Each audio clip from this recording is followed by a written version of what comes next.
it stops, no one knows. We're going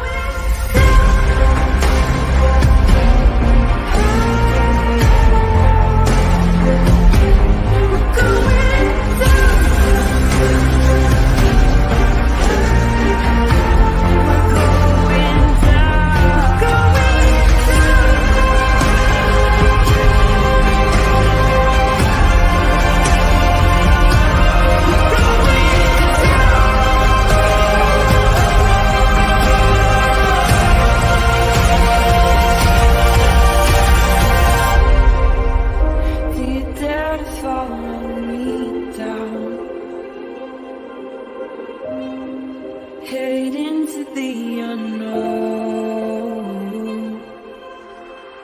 Na, na, na, na, na, na, na.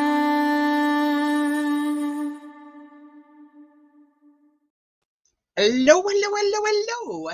Hi, everybody. Happy, shit, is today Friday? Today is Friday. I think it's been like a whole week. I think I took a whole week off and I was like, I'm out. See ya. I think it has been like a whole week since I've seen you guys. I knew that this was going to happen with summertime, but you know, it is kind of what it is. So I've missed you guys though. I have been trying to keep up on all the things in true crime, but at the same time spending the days and some evenings just hanging out with the kids. And we've been at the pool and we've been at the beach and just doing family stuff and just hanging out. So don't worry, nothing's happened. So well, there's quite a few things that have happened in the Karen Reed case in the last week. So I figured I would just take this opportunity and we're going to do just a look back on all the filings and things that have happened this week by various sides, the Commonwealth and the defense. And we have a juror who's written to the court. So we're going to go through all the things and just talk about some of the online chatter and see what you guys think. We'll just get caught up. So we have coming on Monday, we have the Karen Reed hearing that should be taking place to decide whether she's going to be retried or not. As of right now, the Commonwealth is still stating that they plan on retrying her. And hopefully we hear something from Bev on what she plans to do about the jury situation, which I don't know if she will or if she won't. But we'll see. I believe we also have a hearing on Monday in Koberger's case in the Idaho 4.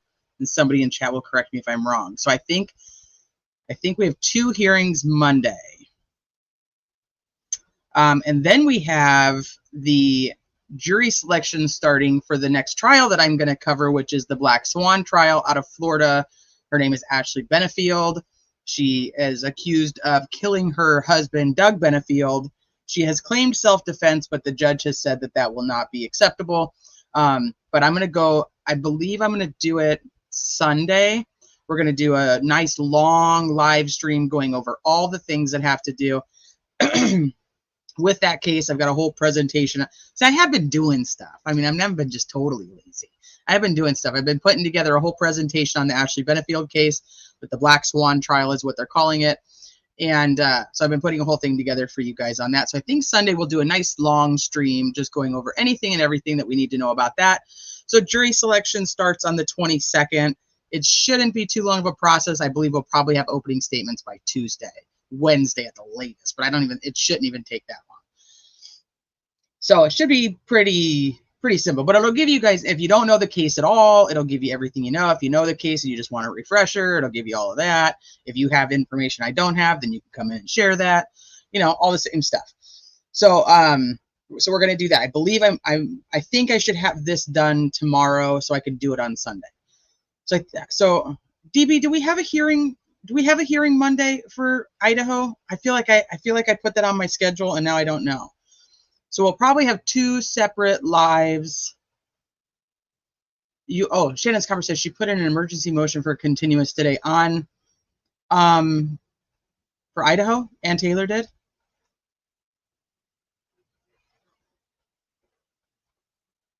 Hi, the Royal We. What's up, Auntie Bev? Hi, Phoenix. What's up, Bramblin? Been studying up on that one all day today. Oh, that's a good one. It's a good case. It's not a Karen Reed case, but she does have a group of supporters that are like picketing out front of the courthouse and saying that she's innocent and it was self-defense. And I don't believe it was self-defense. So if anybody's wondering what I think of the case, that's pretty much will sum it up for you. Blacks. She put in for a continuance today. Did she now? I don't think the judge will give her one. Did we hear what happened? Let me see if I can find it.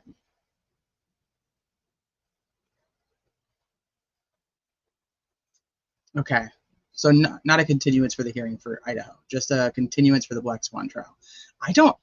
He does not seem like he wants to push this out. Let me see. Continuance in the Black Swan trial. Let's see.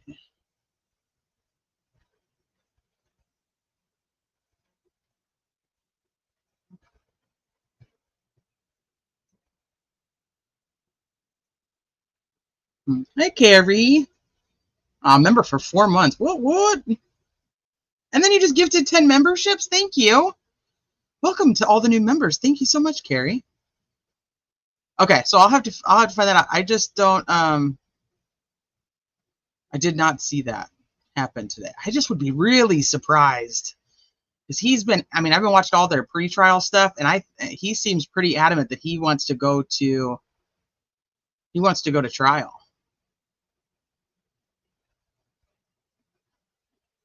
All right, we'll see what we can come up with. But I'm going to double check on Idaho, because I think my plan is I'm doing 2 lives on Monday.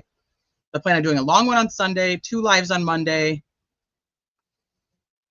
If we have both hearings. If we don't, then we don't need 2, obviously. And then Tuesday we should be able to start reviewing what's happening with the trial of Black Swan, unless it gets continued, which if it does, then I don't know about, I want to know.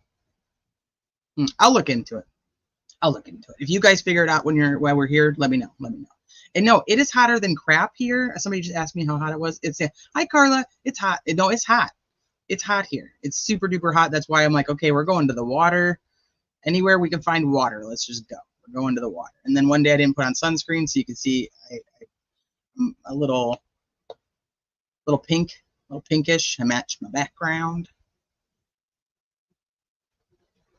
Hey, we got it. All right, I think I tried to say hi to you guys as you guys were popping in. What's up, Lady Claymore? Hey, Simply Belle. Yeah, if I missed you, I apologize. Hello, thank you guys for being here. Sane, what's up? What's up? I'm sitting here in front of the fan trying to cool down and not stroke out after mowing.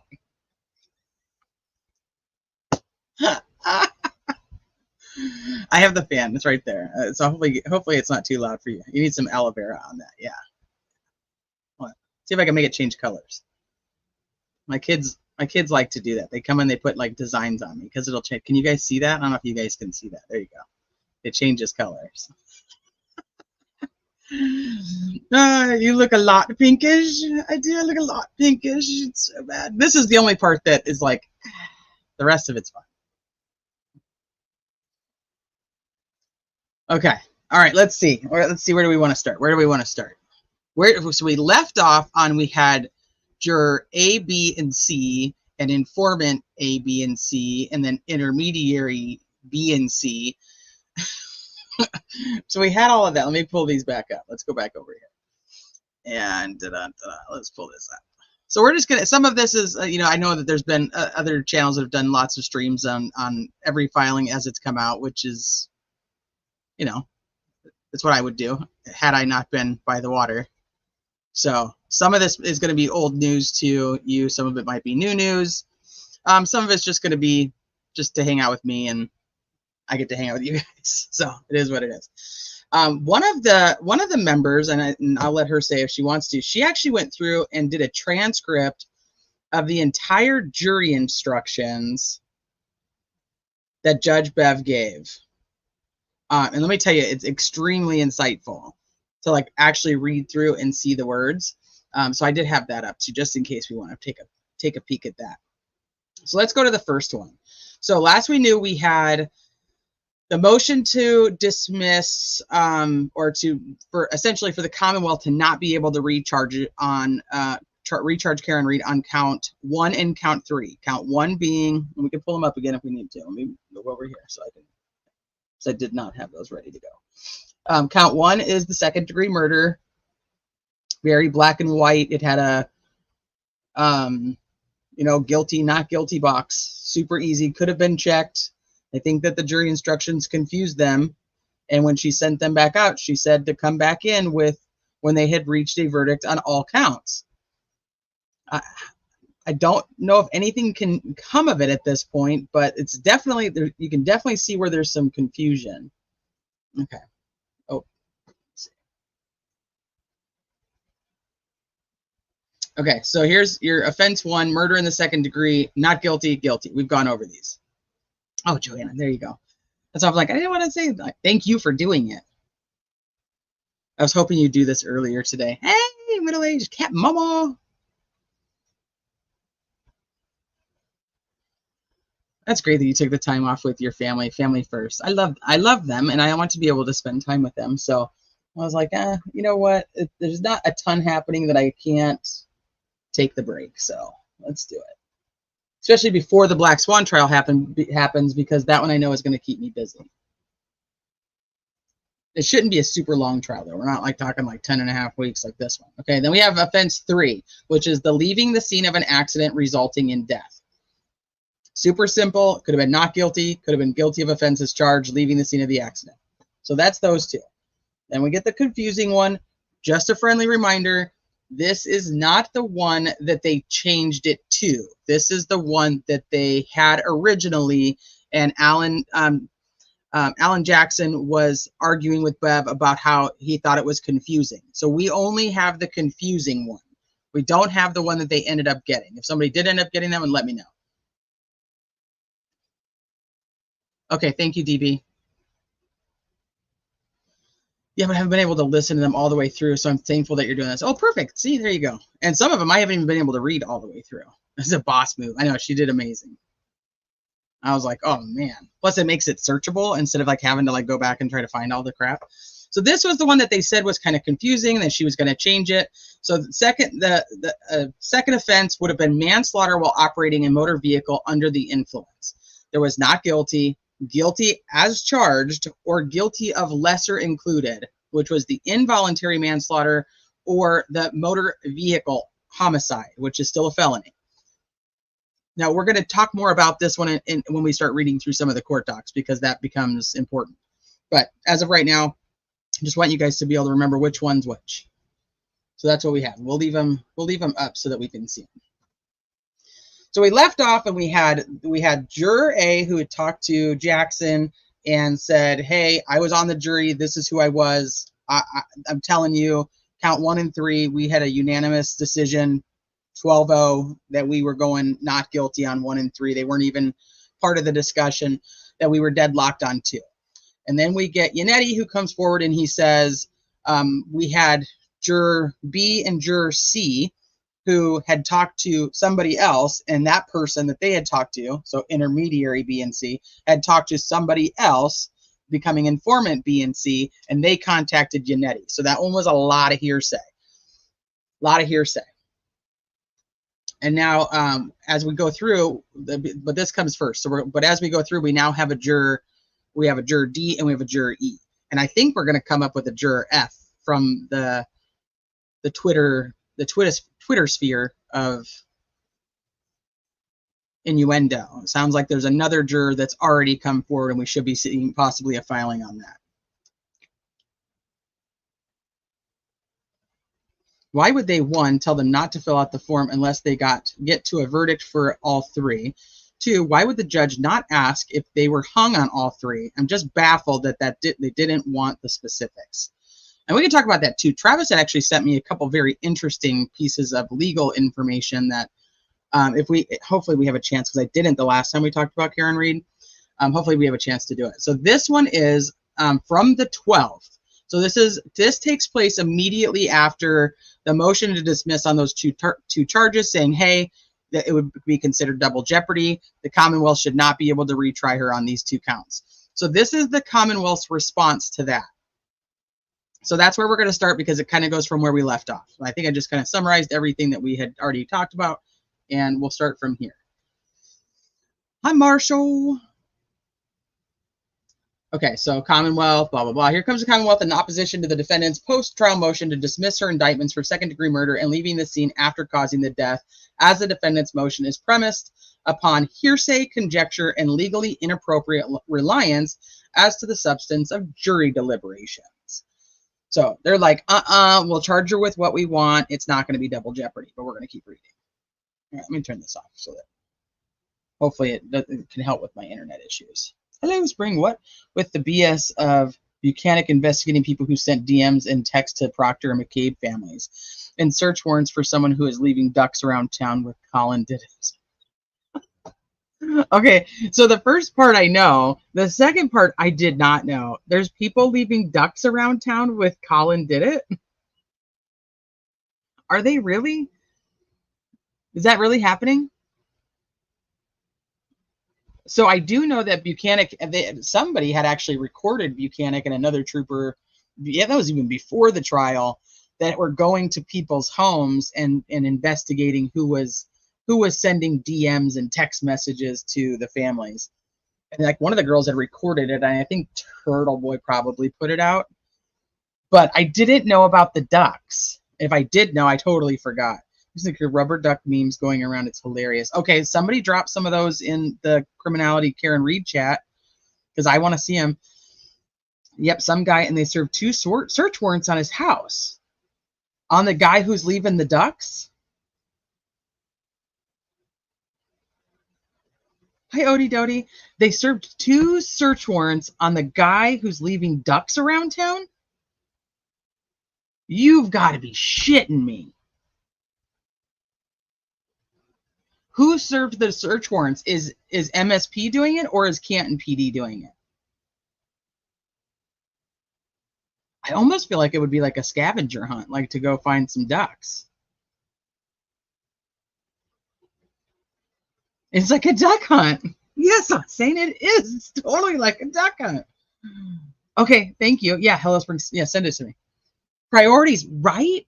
I'm like, you wouldn't, you literally sat here and testified and said that you didn't think you had probable, I'm sorry, I'm laughing because it's not freaking funny, but you didn't have probable cause to go in and search the home owner's house where a person died on their front lawn, but you legit served 2 search warrants on a house for somebody who left a duck? A rubber duck? Not even a real duck, a rubber duck. Like, that can't be real. Like, that's just absolutely crazy to me. Someone dressed up as a duck?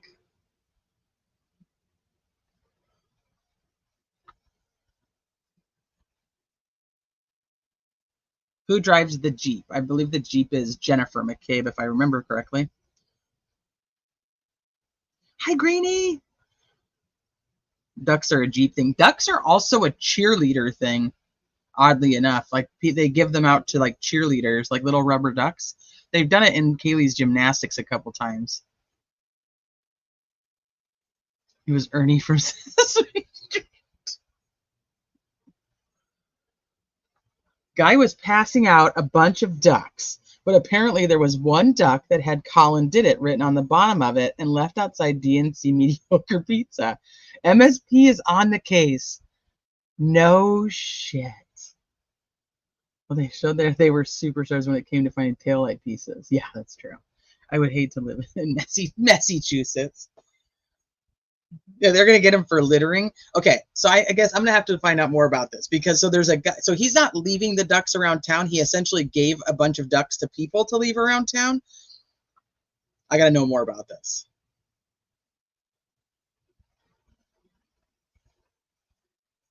And somebody left one at D&E or D&E Pizza. There's a rubber duck infestation. Don't go to Massachusetts. Okay, so then I also have to know, is there now a rubber duck Twitter account?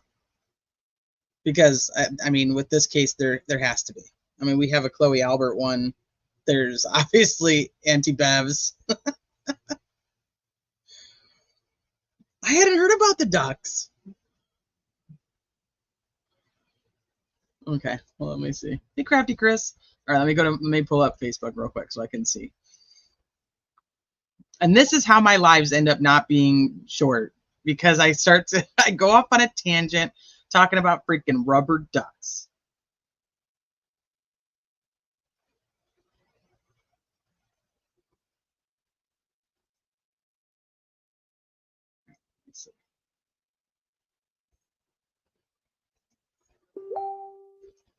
Oh my gosh.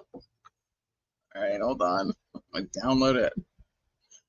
I did not know this about the damn duck. How did I miss this?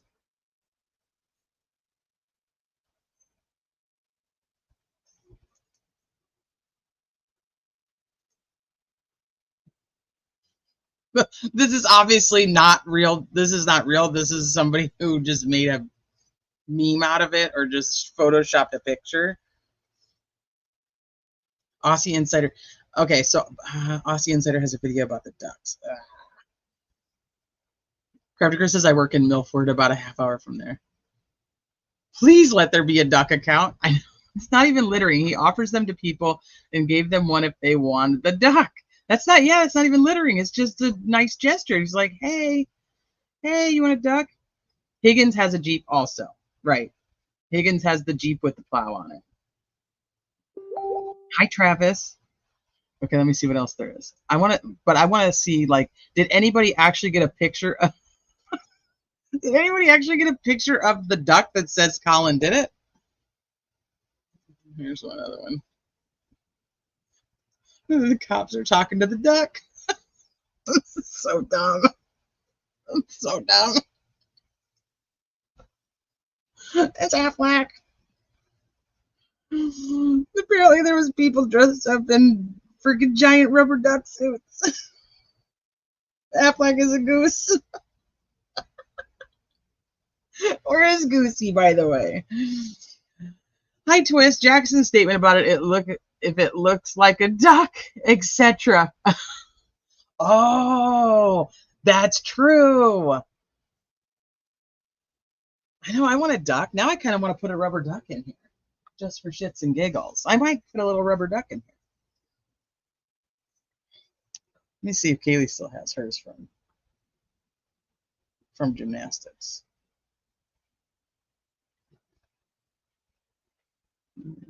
Still, hold on, I'm texting her. She's in the other room. I'm just gonna text her. You still have the rubber duck.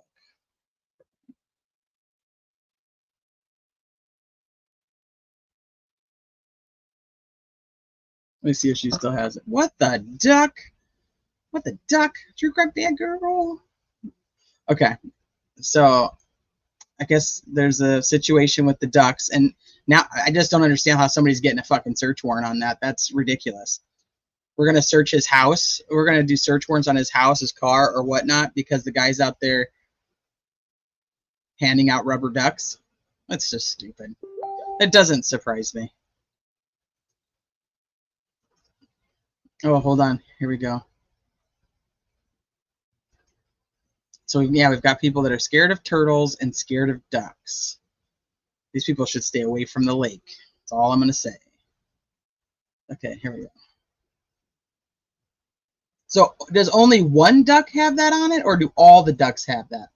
So, Karen Reed's good friend is harassing a witness in her case. Again, her fans keep littering CA's biz with ducks that say, okay, so Chris Albert's business with ducks that say Colin did it, implying his son killed John.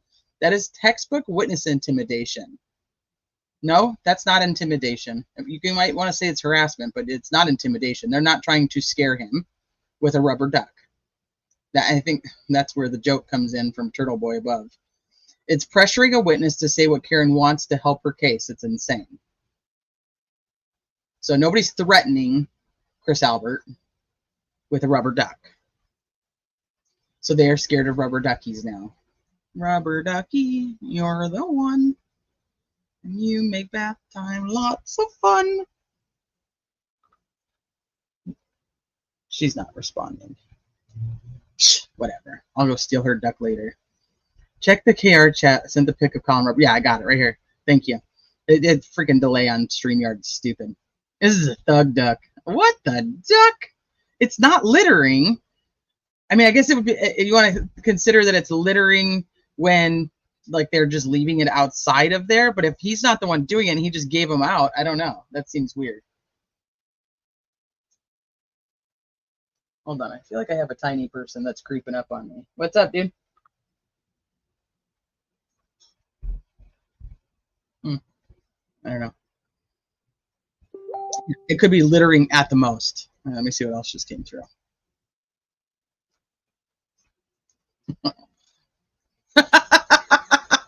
All right, hold on. Let me download this one. This is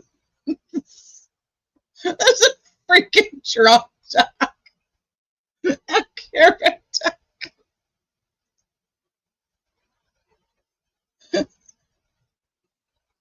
He sent an email. Okay, let me go check it real quick.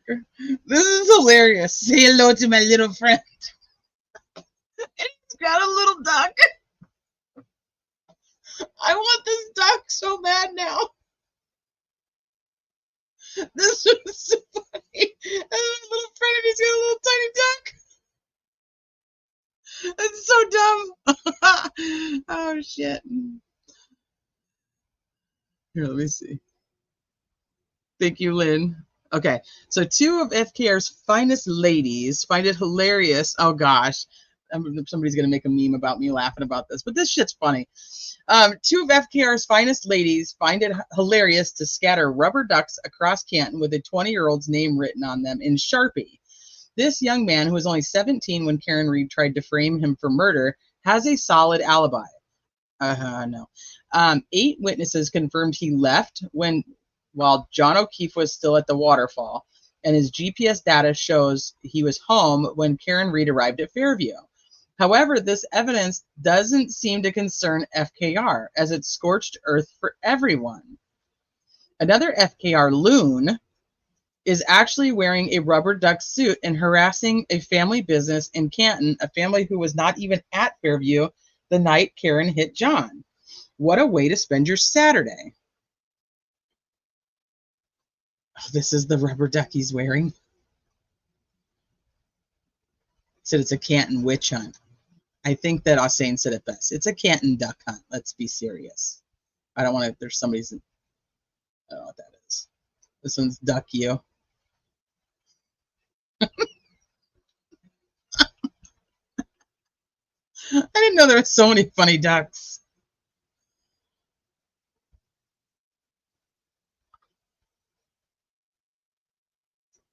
He's from Alterboro. Okay, well, let's just go ahead and dox the guy. That makes sense. Oh, jeez. All right, let me bring that back over here. Hey, Andrew! Well, I haven't been live for a little while, so that might be why. You haven't caught when I haven't been here. I took some time and just hung out with the kids and out in the sun. All right, let me see. Oh, jeez. This is so bad. Okay, let me show this one, Rambling.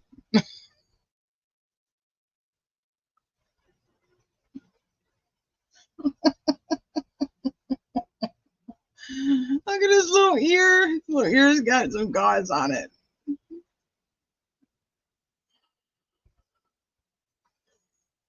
There's funny bookshelves, there's funny books, and there are funny chickens, and then there's funny ducks. It's just how it goes. I think that you started this, Travis, with all your different birds when we were going over. What's the birds? We were going over all the, like, you were like, this is like, I don't remember what the analogy was now, but it was like, this is peacock and this one's duck. Poor little Donald Trump duck. I don't want to get too far into that because then we'll end up in politics and it'll just it'll go bad. But the duck is cute. Holy duck! What am I witnessing here?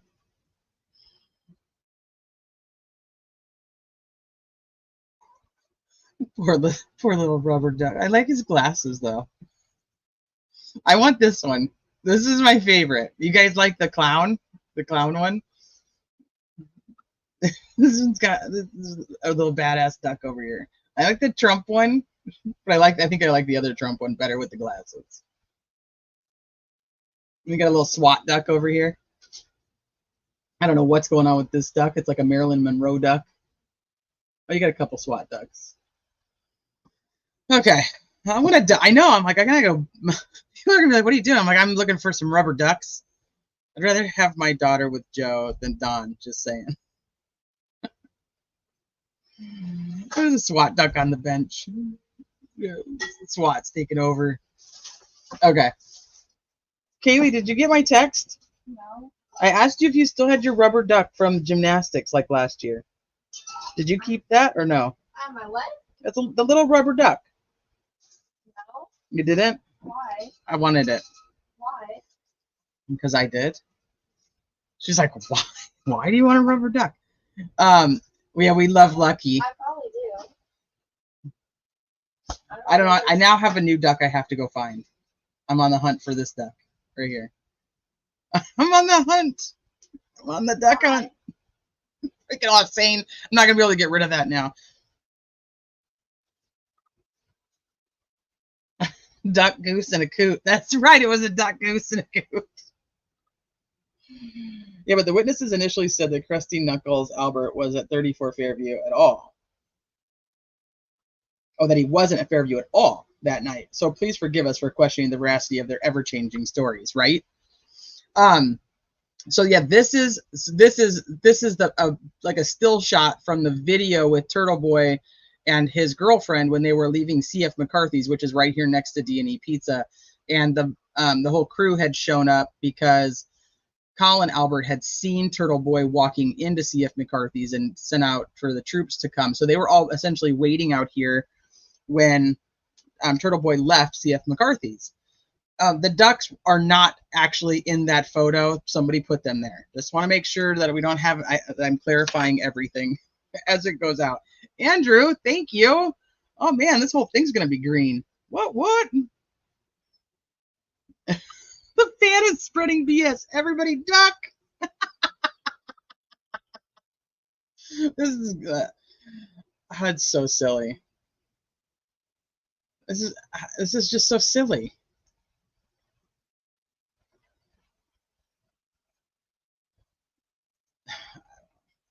Okay. This is a little Robert duck with the cop duck. Okay. You know what? Actually, I'll probably just show this bit. I keep showing it because it'll continue to pop up because that's just how my computer works for whatever reason. The ducks are not actually in the photo. I know it's just like a disclaimer. I just need to put that out there. Send a picture of the bag of ducks. Okay, hold on. Go back. I'm like the little Donald Trump duck with the little bandage on his ear.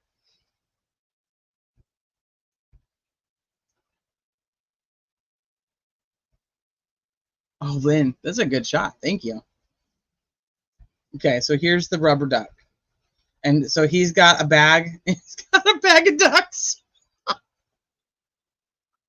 It's like a bag of ducks, but it's a bag of ducks.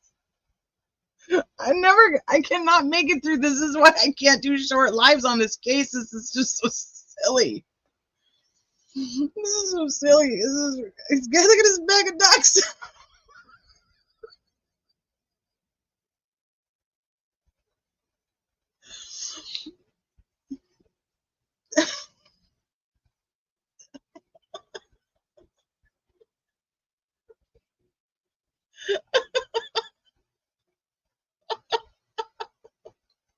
I have a duck boat.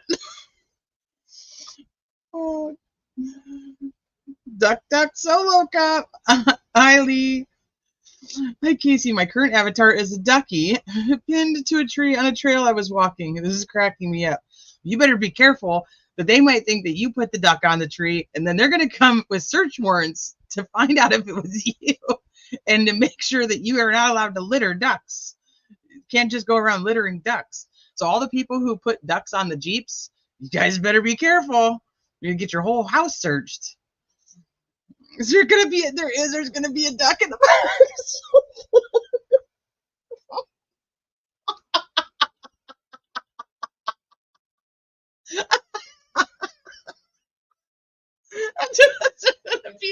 the box. Yeah, that's so stupid. They're doing a full-on investigation about the rubber ducks. Do you think that they like took red Solo cups to this guy's house in case they found a duck? They could like put it in a cup of water, and like each duck would be floating in its own red Solo cup. Are these people threatened? What is happening? It's hilarious. It's so silly. I don't even know if I could take this seriously if I was Colin. Like, how do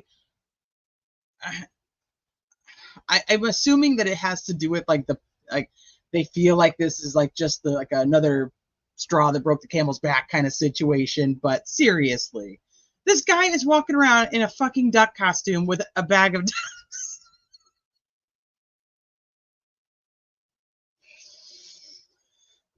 I mean, he could be walking around with a bag of dicks and then putting those everywhere. Now, come on, this isn't that bad. To hide their butt quacks.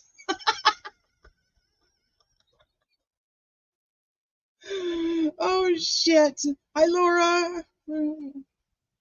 Imagine the dude name who is leaving the ducks around town is Colin, and he's just telling y'all who left the duck. He's just leaving his signature because he's like duck guy. Just leaving ducks. And the police stormed into the waterfall. They're like, let me see what you have about this duck. We're looking for the duck. Don't delete your footage.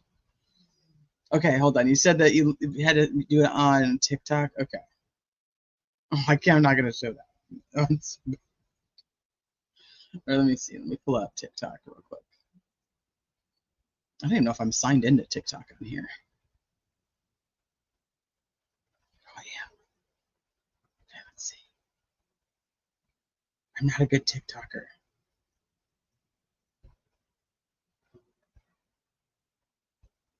How do I find my messages?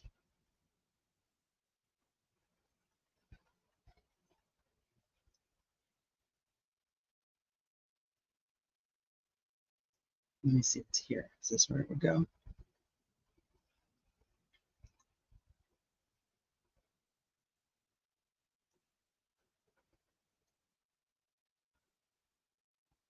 Happy Friday, y'all! Who's ready for Monday? I'm ready for Monday. Are you ready for Monday? I'm excited. All right, first off, I did in fact get confirmation that this was the truck and that this was the woman who chased the person out of town. And so I want to know why Jill Harrison Thomas is playing lookout for D&E Pizza's backyard. I also want to backtrack to Duckygate because there's some more things that I learned about this. So as I mentioned the other day, somebody had been leaving rubber ducks on the foot of D&E Pizza. And Boozy Beauty is quickly becoming my source for all things Duckygate because on her live the other day, she mentioned how the first person that Chris Albert called was Buchanan, who literally came down, collected evidence, and once he identified the guy who had left the rubber duckies, he executed not one, but 2 search warrants of the man's house. He literally put more time and energy into the rubber ducky case than he did about John O'Keefe on the front lawn of 34 Fairview. I just realized that my fingernails are painted rubber ducky colors. But anyway, back to Jill, because I tell you, my investigator spidey sense is tingling when it comes to this one. And I think she's a bigger piece to this puzzle than we thought. Especially if you're playing lookout on that little bridge so often that Google Maps literally captures you hiding there. Wait, what? Hold on, I'm going to go back. Who's ready for Monday? I'm ready for Monday. Are you ready for Monday? I'm excited. All right, first off, I did in fact get confirmation that this was the truck and that this was the woman who chased the person out of town. And so I want to know why Jill Harrison Thomas is playing lookout for D&E Pizza's backyard. I also want to backtrack to Duckygate because there's some more things that I learned about this. So as I mentioned the other day, somebody had been leaving rubber ducks on the foot of D&E Pizza. And Boozy Beauty is quickly becoming my source for all things Duckygate because on her live the other day, she mentioned how the first person that Chris Albert called was Buchanan, who literally came down, collected evidence, And once he identified the guy who had left the rubber duckies, he executed not one, but 2 search warrants of the man's house. He literally put more time and energy into the rubber ducky case than he did about John O'Keefe. So that makes sense. Okay, so there's another video about this truck. I was like, how does this truck have anything to do with the rubber? Now I'm going to be a poet. How does this truck have anything to do with the rubber duck? Okay, one more in chat. Let me see. Is this the rubber duck guy? Oh, it's Buchanan. Okay, I had to blow it up first. Hold on. He's on the case, you guys. He is on the case.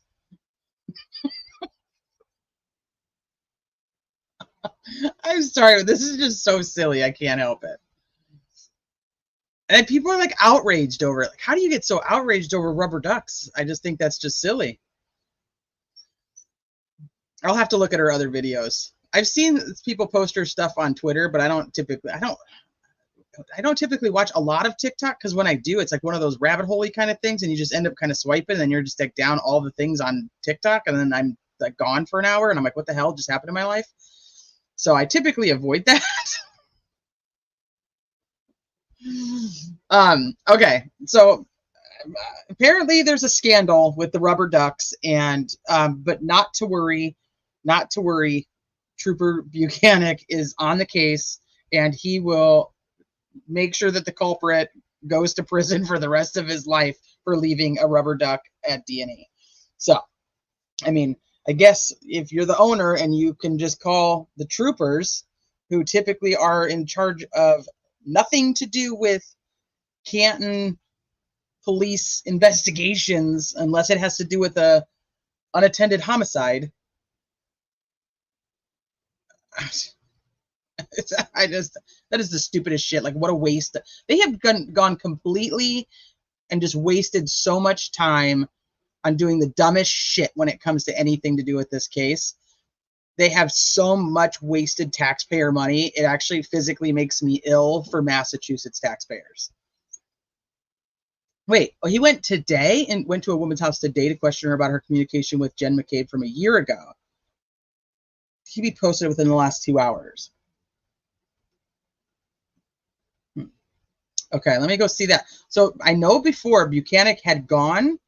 I'll go find that video because I want to see. Let me see if I can find it really quick.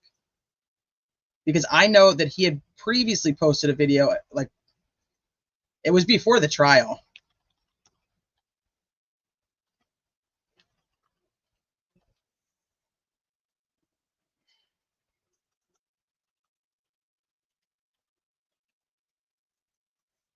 Let me see if I can get it to come up. Did he post it on? I'm assuming he posted it on Twitter. Okay, in the last 24 hours, Bukaki has harassed and intimidated women in Woburn and Walpole for sending perfectly legal messages to Jennifer McCabe and Lizzie Proctor over a year ago. They're not cops, they're Secret Service for the McAlberts. Criminals with guns and badges who deserve nothing but your disdain. If they ever come to your house, make sure you film it, mock them, and degrade them, and let them know how disgusted you are with the fact that they protect cop killers. Okay, let me see. Does he have the video in here?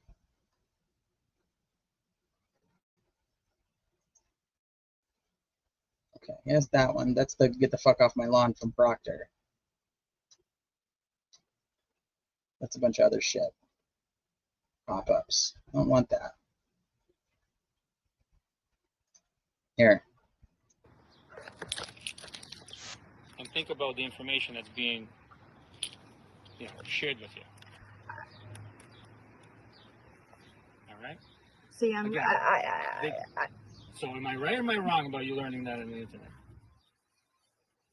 it was the actual people that lost their jobs. Somebody lost their job, actually. Absolutely. And they said that to you in person, or was it on the internet? Why do you want me to say it was on the internet? Because I'm asking where you learned this information from. I think you know. I don't know. That's why I'm talking. Again, if I knew stuff, I would just write a report because I already know it. and I wouldn't waste my time talking to you. So I'm asking, did you learn this stuff on the internet, on social media, on some sort of platform, or was it in person from a loved one, relative, friend, acquaintance? No, it was none of my family. Okay. And I believe it. All right, that's fine. Listen, it's your right to I believe have so what much you. to say, but I'm not. Go ahead. Say it. No. Okay, I don't know. That just didn't seem. There's a lot of context I feel missing with that, so it's kind of hard if there's no. He said what I did was witness intimidation. I said, well, why don't you focus on the fact that Jenny erased the calls in the Google searches?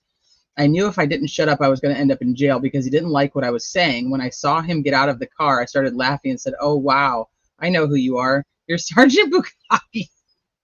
The woman took 3 videos of the encounter. He told her to think about the information being shared with you. He persisted that she was getting her information about the O'Keefe case from Turtle Boy and asked her, am I right or wrong about you learning that on the internet? The woman wisely asked him why he wanted to know where she got her information from, but he persisted. He told her it was her right to believe whatever she wanted to. This is what taxpayer dollars paid for today. This is the Massachusetts State Police are investigating instead of real crime. If it's her right to believe whatever she wants, then why are they going around policing speech? Why should she think about the information being shared with her? Why is it any of the state police's business? We can consume information anywhere she wants. She can consume information anywhere she wants to consume information. Clearly, they were trying to get her to say that she got this information from Turtle Boy in an effort to prove that I am somehow facilitating witness intimidation. In the second video, he asked her, what is the reason you called these people and tried to take justice into your own hands? He told her that he could arrest her if there was an arrestable offense and said that he followed criminal procedure to a T in the O'Keefe case. Okay, let me see. Let's play this one. What was the reason why you called these people and decided to take justice into your own hands? See, I don't know what to answer, not to answer, because I don't know. You could arrest me right now. Mr. Polar, I don't know the law. Okay. Right. No, I'm fine. I'm interviewing you about your actions. I could arrest you if there's a crime and an arrestable offense. We play by the rules, and there's strict rules, policies, criminal procedure that we follow to the T. Okay. Just because you don't believe it doesn't mean that that's not fact. All right. So you saying that you're afraid that I can arrest you because of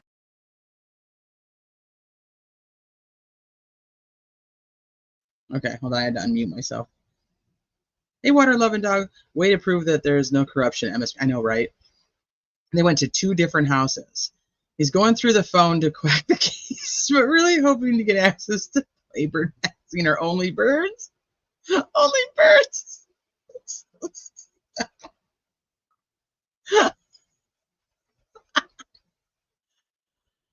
Okay, so they did a meeting by Zoom earlier in the week instead of in person, and he broke in live in a duck suit that was almost ick, but I caught it. No relation. Same guy. Send anyone else not involved in the trial, right? I mean, because at this point now, is it not some type of intimidation? I mean, like, people know who he is, especially in that area.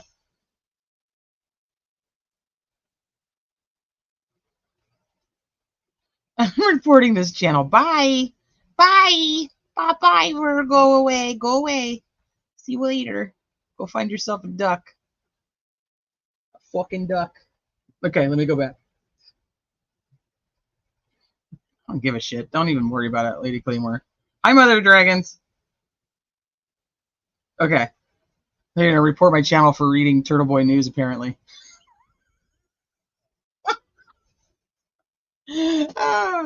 Okay, so let me see. Okay, so then this is the next clip. Okay, let me see. Did anyone find out about that Ford Edge in front of the house? Maybe find out about the Again, Ford you Edge. can't believe everything you learn you hear on the internet. Okay. What about You can't believe everything you Lucky, hear on the internet. the I snowplow can't speak to an guy active investigation. who, it's true. And what about the scientific facts and experts that said John wasn't hit by a car? So anyways, I know you can't get into it. Yep. I really hope that you investigate these people, the McAlberts, when they do their harassing and Well, you got to report it, but you're claiming you don't trust the police. because it's not. But you're not reporting it. You got to report it. I don't, and it's sad. Okay, these clips suck. Let's just be clear on that. The meeting was a guy in a chicken suit because the select board stopped in-person select board meetings and switched to Zoom. So he wore a chicken suit, calling them chickens. Like, aye, chickens. So he's investigating people who reached out to the Proctors and the McCabe's. That's just crazy to me. Okay, newsflash. It has been reported the Canton police responded and told me they were charging Jill Daniels and Jim Ferris with assault and battery. To this day, no one has been charged. Ooh. Nothing ever happens. They made a statement, too, about that there was going to be charges. I don't remember where that came from now, though. Now I wonder if I can find it again. To this day, that no one has been charged. Nothing ever happens to the McAlberts when they intimidate or threaten people because the cops work for them. That's the whole problem here. There are two classes of citizens in Norfolk County, and the fact that he told her not to believe things on the internet when it was his interview with Lucky Loughran that was published and contained the part about the Ford Edge shows how blatantly corrupt he is. Another woman in Woburn had Bukaki and Kelly visit her this afternoon. Okay, let's see this one.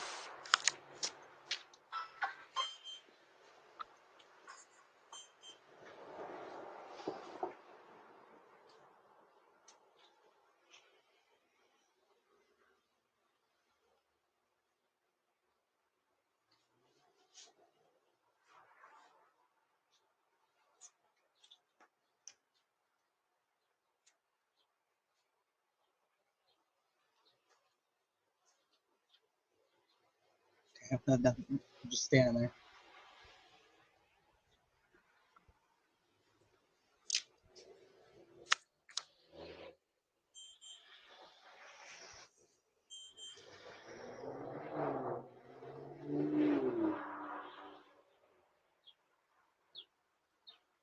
My apologies to the ducks everywhere.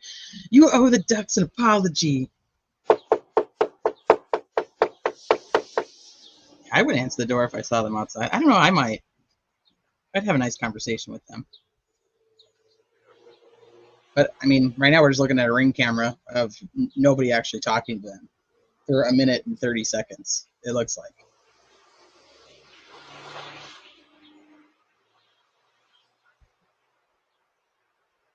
Yeah, I'd be like, oh, you got my letter.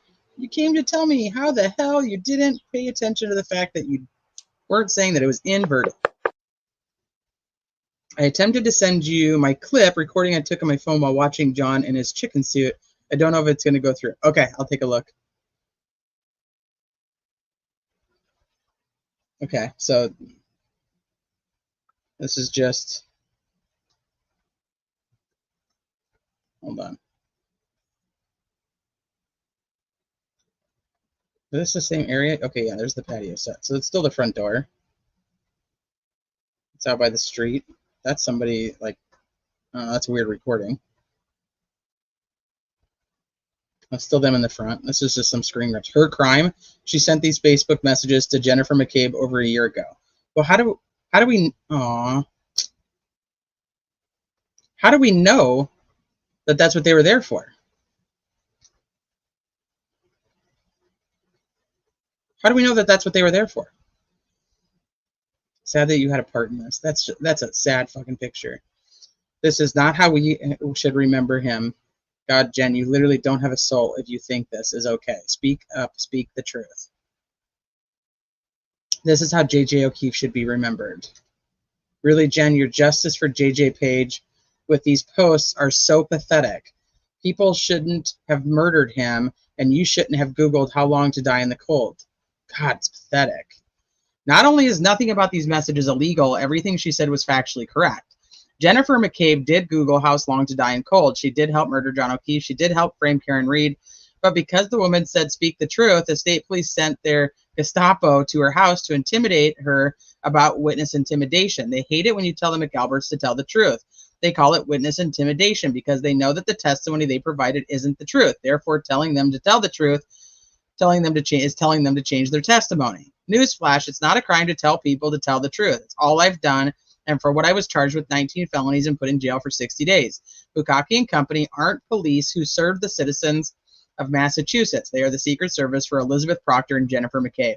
Those two women are treated like they are the president. And if you sent Joe Biden or Donald Trump a message like this, you'd get a knock on your door from men in suits like this. But that isn't the job we pay them to do. We pay police to solve murders and track down people who are driving cars that were seen next to the body of a dead cop. Then again, these aren't real police. These are criminals with badges protecting cop killers because those cop killers are higher class of citizen with special rights.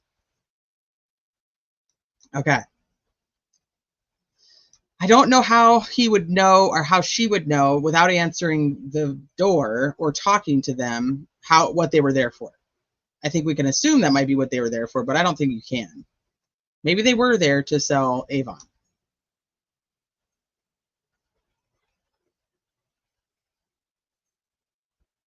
Let's see. Both are foul. Awesome. All right, let me see. Did you send it in my email or did you send it on Facebook? Let me see. Let me see if anything came through. Okay, I don't have anything yet.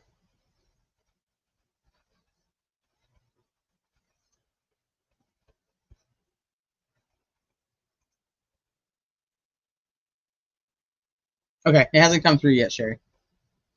Hi, Christine.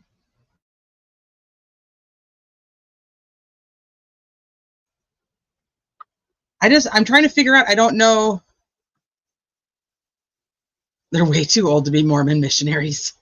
But I don't know if she can say that that's actually what they were there for. But I mean, it's a good educated guess. But that's about it. I wasn't disliking the women of Avon. I was making a joke about back in the day when the bell would ring, all you would hear is Avon calling. I'm sure you're aware of that. They did. They used to come around a lot. And Mary Kay, is that the right one? Miku's headphones. All right, so I guess we have a cup. That's from today. There is an older one, and I'm not going to take the time to try to find it, but I know he has an older one where they had gone to somebody else's house at one point, because I remember watching it before the trial. But why are troopers going to people's houses to investigate anything to do with messaging somebody? Now, in saying that, I'm gonna say I do not think it is okay to send people messages like that. Is it illegal? No. Is it crossing a line that I feel? Yes. I am not somebody who believes that people should just reach out to anybody they want to and just say whatever they want. That's me. That's my personal line. Everybody else has their own. We all know, anybody who follows this case knows Turtle Boy and knows Turtle Boy's lines are very different than some other people's. But those are his lines, and those are his consequences to pay for if that's what the legal side deems to do. That's his choice. For me, I don't think anybody should be messaging it. So even though I don't think that what she said was completely, like, I don't think it was witness intimidation or witness harassment or anything of the sort, I don't agree with sending people you don't know messages like that. But it is not illegal. It's not illegal to message somebody on Facebook. It's not illegal to message I mean, shit, we'd all be in jail. You know, if every time I message somebody on a social media app and then the cops have to come and tell me, you know, I'm not allowed to do that, or where am I getting my information? That's absurd. So there's two different things happening here. Yeah, should she be messaging people? No, I don't think so. It crosses a line for me. Do I care that she did? That's on her. That's her choice. She's a grown-ass woman. She makes her own choices. But he's right. It is not an illegal act. There's no reason that they are spending their time investigating anything like that. Like I said, though, too, we don't know that for the second circumstance that that's what they were investigating. This one, she recorded it with like commentary, like where you could actually hear what they were saying. It's kind of splicey, but it does seem that he's actually talking to her about sending messages and where's she getting this information that she's choosing to put in these messages. We don't see her messages from what I can tell. So once again, past my personal line, but this is ridiculous. This is such a waste of taxpayer money. This kind of shit would infuriate me. But Andrew, thank you. You sent another 5 memberships. You are going to turn the whole thing green. Hi, Don. Hey, Chris. I don't know if it's going through. It didn't like the size of the file. Young Jerks posted a short video of John in his chicken suit. Okay. Well, I mean, it makes sense that somebody would be going on there and calling them chickens. Like, you're being a fucking chicken. Why are you making it so people can't come in anymore? I did see one clip from the Zoom that, and I don't know who the person was that was talking, but they said they were from somewhere else, like in the state, and that they have their own meetings in their area, and how this select board is basically a sham and is a disgrace, and they need to rethink everything that they've done. I did see that clip, and then the guy was just like, thanks, thank you for your opinion, and that was like it. He was just like, you guys should be embarrassed. I did not get an Amber Alert.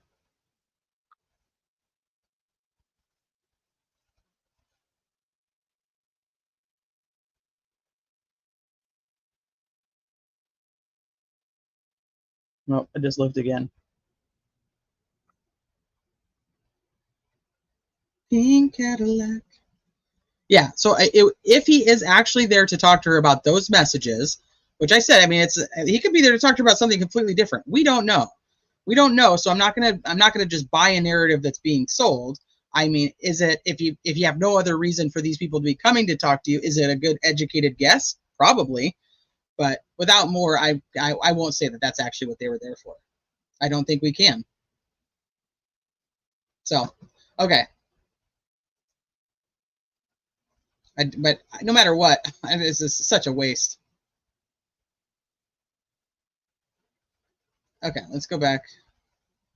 Keith on the front. Okay, so we'll start here because this one's super easy. Like I said, it just keeps popping up anyway. Like I said, most of you guys have probably heard this, but at our last live, we had talked about that Michael Proctor, the lead investigator in this case, and unfortunately also the lead investigator in another case that I follow, which is the Brian Walsh case, where his wife went missing, and he's got some really bad Google searches. I'm not going to go too far into that case because we'll talk about it more when it gets closer to trial, but he was also the lead investigator in that case. So he was suspended without pay. After his first initial hearing, they had suspended him and transferred him to Troop F. He was still being paid. He went to his first hearing, and they said, okay, no, you're going to be suspended without pay, which is very union-like in the steps that they have to take in order to terminate somebody. So, you know what? I'm going to move this over. I shouldn't have put that up there. And for that, I apologize. I'll see if I can blur that afterward because I don't want the kids out. I just wanted to show the message. I should have just cropped it. That's my bad. Even though this is from Twitter, it is out there and it's a public picture. Once again, not illegal, but not something I want to just show. But this is an email that was sent from Courtney Proctor to some of her friends and family, or people she thought were her friends and family. And then this email ended up going to Turtle Boy. So somebody gave it to him. All right, Joanna, I'll see you later. So as you know or have heard in the news, my brother is under an internal affairs investigation with the Massachusetts State Police. Anybody who doesn't know Courtney Proctor, she's the sister to Michael Proctor. He was on the stand and he said that's, she's like my best friend, and I talk to her all the time. So he's under an internal affairs investigation with the Massachusetts State Police over the misuse of his personal text messages. So right there, first of all, it is not the misuse. It's not the misuse of his personal text messages. So that's interesting wording. We have learned that the state police is potentially going to impose the most severe type of punishment, which is termination. Obviously, anybody who is familiar with the police union like this, that's really where they're headed. They're heading to terminating him, and that's, if he doesn't see the writing on the wall, then it would be yes. So they're looking to impose the most severe type of punishment, which is termination. Michael has had a 10-plus year career with the state police that has consisted of promotions, accolades, and not one violation or complaint against him. He has been used in a political chess game that has nothing to do with the Karen Reed investigation he and his office led with fidelity. Okay. She uses some very interesting words in this message. So she's saying he's been used in a political chess game. I don't believe he has been used in a political chess game, but I've been very vocal on the fact that I do believe that he is going to be the one that they throw out to say, look, see, we took care of it, when they have a whole group of that's a problem. But they're going to make him not a scapegoat necessarily, and not a patsy, because he is involved and he should be held accountable. So what's the word? Like, what would you call it? Like, they're gonna put him out as like look at what we did. We did it. Like, we got rid of our bad guy. Now you guys can all think we're great again. And he's not alone in this. DB, thank you. 20 gifted memberships. Holy crap. Thank you, DB. Or not DB.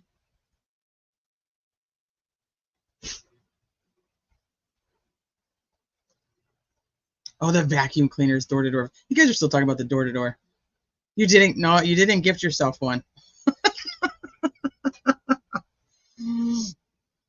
The lamb, the fall guy. Yeah, like typically it's like you're throwing them out because you're making it look like they're bad, but he is bad too. So yes, he does deserve to be accountable, but he was not used in a political chess game. He is now being used, I do believe, in what I would consider a type of political chess game, but that's by his own people. His own people are using him and making it look like, look, we did it, we fixed it, we don't have a problem anymore. Now, as Alan Jackson would say, like, don't look over here, look over there. Look at Michael Proctor. We got rid of our bad guy. We don't need anybody else being looked at. Yeah, make an example out of him. Exactly. Yeah, I agree with the example. See, you guys know what I'm talking about.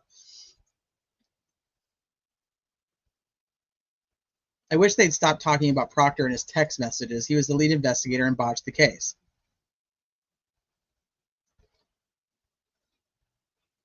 He knew the risk when he made the choices he made. I don't disagree with that either. That's why I'm like, no excuses for him, but they are absolutely going to hang him out to dry. And they're just like, it is what it is. The whole look over here, look over there, don't look over here. But she also says, like, it's consisted of promotions, accolades, and not one violation or complaint against him. Okay, let's say that's true. How many times has the FBI and the DOJ had to come in and confiscate and go through personal text messages of the police?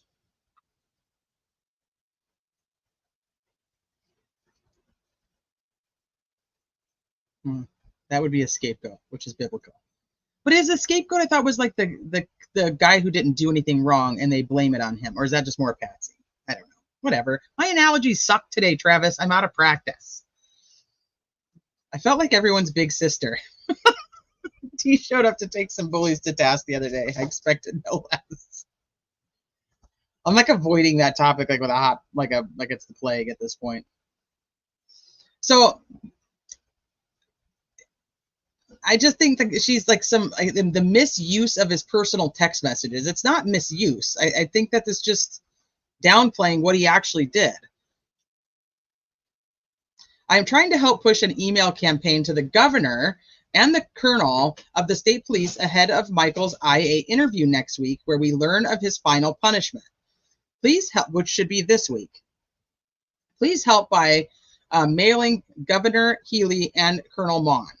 Okay, so the governor has already come out, and even though she hasn't been too vocal about the Karen Reed case, one of the reporters did ask her what she thought about Michael Proctor, and she essentially said she was disgusted. And I'm going to paraphrase what she said because I don't remember it verbatim, but she essentially said, like, she's disgusted with his actions and the things that he said.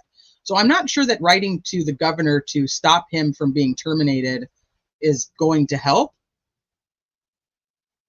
But I mean, I guess. So she wanted to push an email campaign, essentially like a change.org, which I don't know if anybody's ever seen anything actually get changed with a change.org, but it is what it is. Black Swan! What's up? Yeah, the governor doesn't give two shits what you got to say, lady. And I get it. I mean, good for her trying to help her brother and do something for her family, but that she doesn't see what's happening right in front of her. And how do supervisors who respond with a ha-ha or a thumbs up get away with it? They have even more responsibility, in my opinion. Exactly.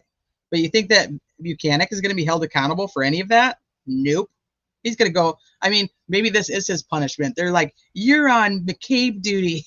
You need to go and talk to all the people who send the McCabe's messages. And he's like, fuck me, fine. And then he has to like go back like until last year. And that's why he's like finally visiting people's homes. He's like, this is my punishment.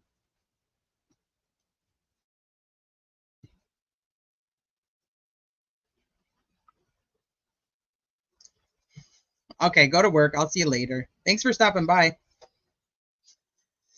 Does she think that he's going to get charged with something and will need a pardon? Maybe. She wants to try to prove that that everything is part of some political agenda against him, some political chess game, acting like he isn't in it. He was not a pawn.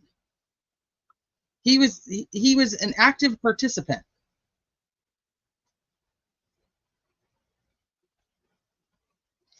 Johnny, you're silly.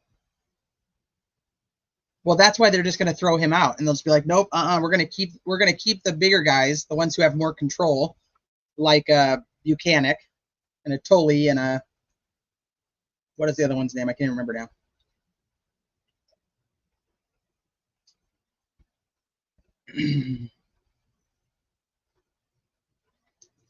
Yeah, who gave him that assignment? Paul O'Keefe thinks Proctor got bullied by the U.S. attorney. But see, that's so stupid. That is so stupid. He said himself that he was happy that they were getting involved and that they were going to get to the truth. He only got upset when the truth wasn't what he thought the truth to be. Lank. Nope, Lank is Canton PD. No, the other MSP guy. The other trooper. There's Buchanan and Tully and obviously Proctor, but no, there's another one. 2 kid goats, one with sin and impurities, let into a forest with the other one, while the other one is sacrificed. That is what he is claiming for Proctor, but it doesn't fit. True. Garino, that might be right. Garino, that sounds right. There was another message with the other guy, the one that he was like, yeah, we jab at each other. Garino or Deciccio? I don't remember.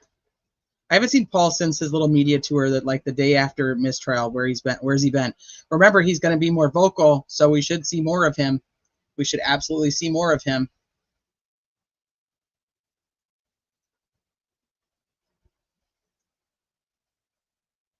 DeChico is how you say it. But is that the right one? DeCiccio. DeChico.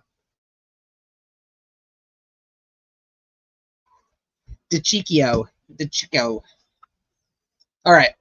But the one that he was like, yeah, we've done this forever. That guy. That's probably the right one. It's another trooper. Either way, you guys know who I'm talking about. You know who I'm talking about. Don't make me go get the ducks, you guys. I will go get the ducks.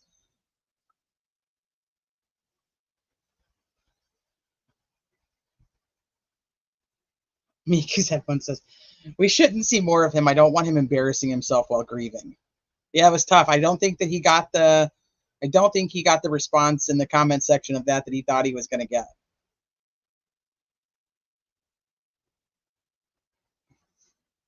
That's why I said, don't make me go get the ducks. Oh, Jesus. He was the very confused goofball that thought he could possibly be a published researcher in digital forensics.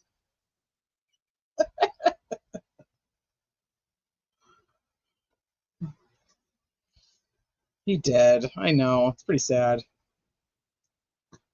Okay. So anyway, so that's one of the things that's happened, and then let me go. I'll pull this up next because these are the kind of the quicker of the things that are going on, and then we'll take a look at the filings because I think that's probably what's going to take up most of the time. So this is we knew this was coming if you guys have paid attention to a couple of the social media people who have been this is going to be ironic for some people in this chat. The social media people who were hired by the defense team and had to sign NDAs to help with the Karen Reed case have talked about that Netflix has offered them to purchase some of the footage that they have created for the trial. So there's a couple that have been on like Twitter and YouTube and have stated that, yeah, that they have been offered for documentaries, that people wanted to use their footage for the documentaries. So now it comes out that Netflix is going to be doing a 3-part. Who are those people? Microdots, Turtle Boy. Yeah. Oh my God. It's social media people that were not involved in the case at all. Yes, it was. They signed an NDA, and well, one signed an NDA to have his work done for the defense team, but he's just a social media guy. So Netflix has announced a 3-part documentary series focused on the Karen Reed murder trial at the death of Boston police officer John O'Keefe. Reed faced charges including second-degree murder in the death of O'Keefe, her boyfriend, with prosecutors alleging that she struck him with her SUV outside a Canton home in January of 2022, but her defense argued that she was the victim of law enforcement conspiracy and to protect the real killers. After a trial that spanned months and drew intense media attention, jurors failed to return a verdict, and the case was declared a mistrial. The Netflix series, which does not have a title yet, is currently in production with Sandpaper Films, co-directed by Danielle Johnson and Rob Miller. The team feels immensely privileged to be bringing this important series to a Netflix global audience, Johnson and Miller told Netflix. It is a case that has garnered a huge amount of public attention and has far-reaching implications. We are also mindful that this is a hugely sensitive case, and we are determined to treat all those involved with the respect and consideration they deserve. So it's going to be 3 parts. The mistrial is far from the end of the case, and it remains unclear if there will ever be justice for O'Keefe. I agree with that statement. Prosecutors have said they intend to retry Reed, while the defense is pushing for dismissal on 2 charges: second-degree murder and the leaving the scene of a crash resulting in death. The jury list remains impounded as questions swirl around about the safety of the jurors, and the prosecution will have to manage the fallout as one of their key witnesses.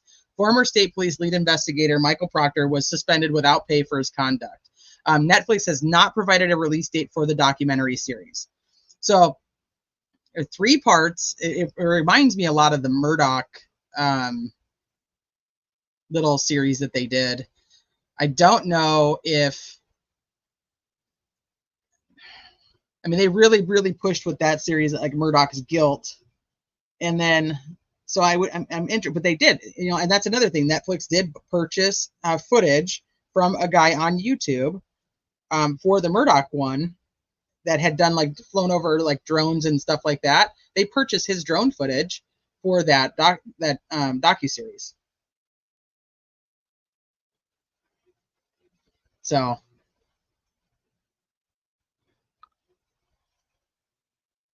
well, we don't have a release date yet, so we don't know that for sure.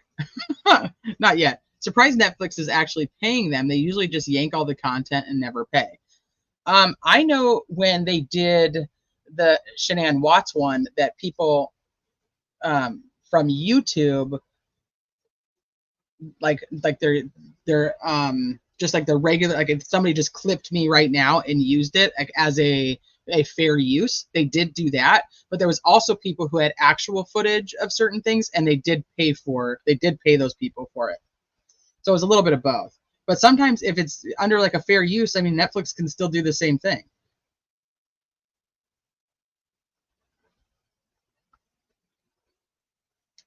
See, now I absolutely disagree with that.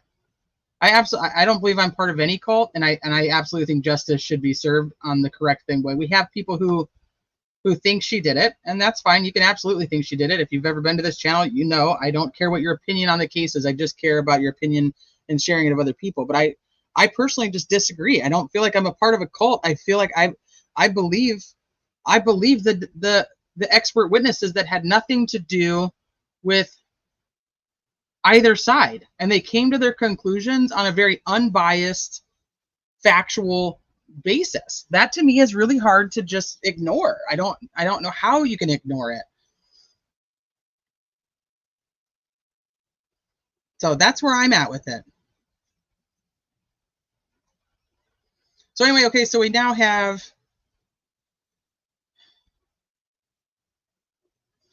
but who's cult then? But who created the cult? But I don't talk to any of the people that you're referring to, is what I'm saying. So I'm part of a cult because I believe something other than what that person believes. So then, I mean, does that make anybody who is a Karen Reed guilty person in a cult because you listen to the evidence and that's what you think? I don't agree with that.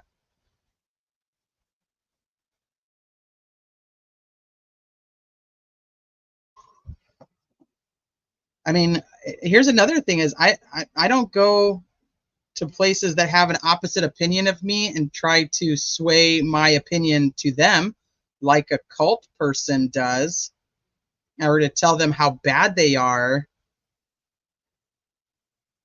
because they have a different opinion of me than I do. Yeah, and I guess if there's a Constitution cult, then I'm in. I'm in. I don't think I've even ever interacted with him on any platform ever.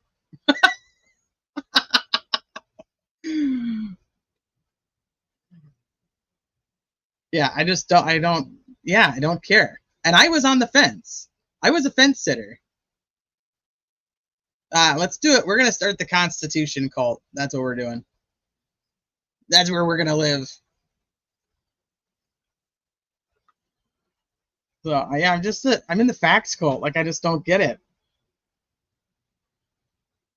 But you won't see me going to other people's, people who disagree with me and trying to push my opinions on people. You'll never ever find that.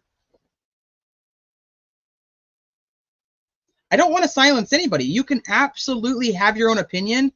And I'm not sure if you've ever been here before, but I'm very, very open to anybody's opinion. Always. You can have, I don't care if you think Karen Reed did it. I don't want the mockery of trying to say somebody who has a different opinion is now part of a cult. That's where I see there's certain lines that I have, and since it's my channel, I kind of get to enforce those lines. That's where I stick with. And so I don't care if you think Karen Reed did it. You can come in here and say, I think Karen Reed did it. I'll be like, okay, tell me why. But it's like, not because the other people are part of a cult. But I'm not going to continue to explain that. If you want to kind of hang out and see the vibe, you'll really get to know. The people in chat are the same, though. There's no cult. So that's why I'm like, just kind of chill for a second. Just kind of get the vibe. Like, there's people who are in here who think people are guilty that I don't think are guilty. There's people in here who think people are guilty that or vice versa, or however you want to say it. I don't know. I just don't care about that. I just don't like the condemning of other people for having a different view. I'm not for it. Don't do it. That's literally my only rule. Okay. Moving on and upward. Well, let's start fresh then. Nobody attack anybody. Everybody hang out, and we'll be good. We'll leave it at that.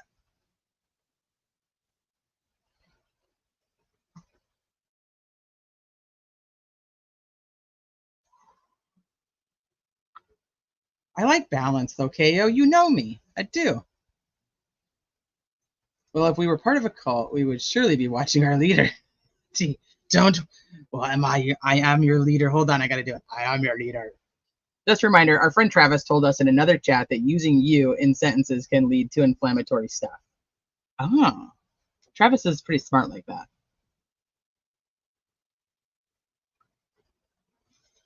Okay, so back to what we had started with, which is the Commonwealth's response, their opposition to the defendant's post-trial motion. We obviously have more documents after this, so just keep it going. No, I'm actually a Virgo. Ironically, like the person who came in here earlier and was all pissed off at me, and whatever. I am your leader. The goose signal has been activated. Take me to your leader. I need a Dr. Pepper. I do.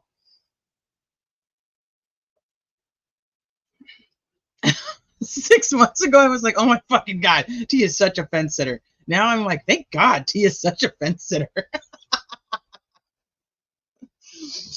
I do have my opinions. I am on the fence sitter cult leader.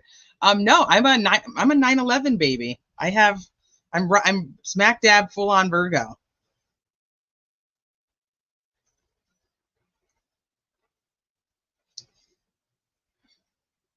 Only for, ironically, DB, I'm not typically. If we talk about other cases, I really, I typically have a very clear answer.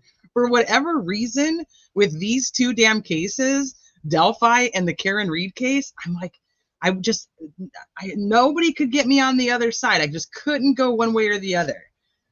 That, and but after the trial, now I'm not a fence sitter in the Karen Reed case.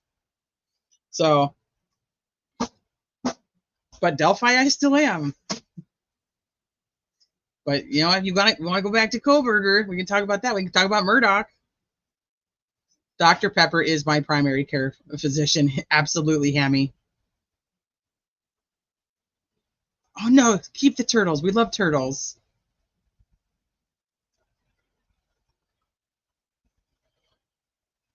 I try, DV, but I try. Sometimes I have to take a week off of YouTube and go to the beach instead. Because I have so many things that I want to say that I know I shouldn't.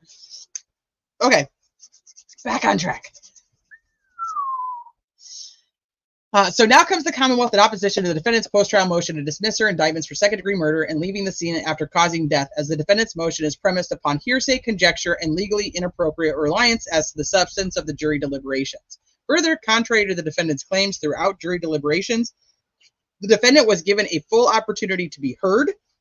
The jury's communications to the court explicitly indicated an impasse on all charges, and the court carefully considered alternatives before declaring a mistrial. The defendant's unsubstantiated but sensational post-trial claim that the jury reached a unanimous decision to acquit lacks any merit or legal foundation. Okay, now that's a two-parter for me. So let's talk about lacks any merit. The Commonwealth is not incorrect in the fact that but juror B and C, with the intermediary B and C and the informant B and C, that is hearsay. It's absolute hearsay.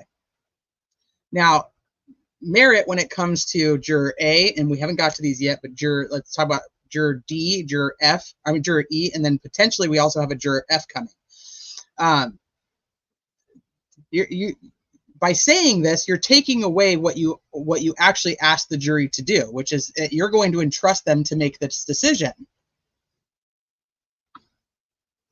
And I feel like that's probably a bad move, but I mean, and the jury can read all these now. They have, they're allowed to look at any of this. So now legal foundation. This is tricky because this is not a huge thing. This is not a huge thing that we come across in the legal world a lot. So we're going to go through what he has to say about it. So two different parts to me. Merit, I disagree. I think that with A, D, E, and potentially now an F coming out, I disagree on merit. On June 9th, 2022, the defendant was indicted. We already know all this stuff. The jury began their deliberations on June 25th. In addition to the 3 indictments, the jury was instructed to consider 2 lesser included offenses to manslaughter while operating under the influence. Okay, we went through all the charges. I fucking love Ninja Turtles. Sane. Don't talk shit about the ninjas. The Ninja Turtles are shit. The defendant's motion states that the court's decision to declare a mistrial was sudden, brief, and unexpected, neither preceded nor accompanied by discussion with counsel.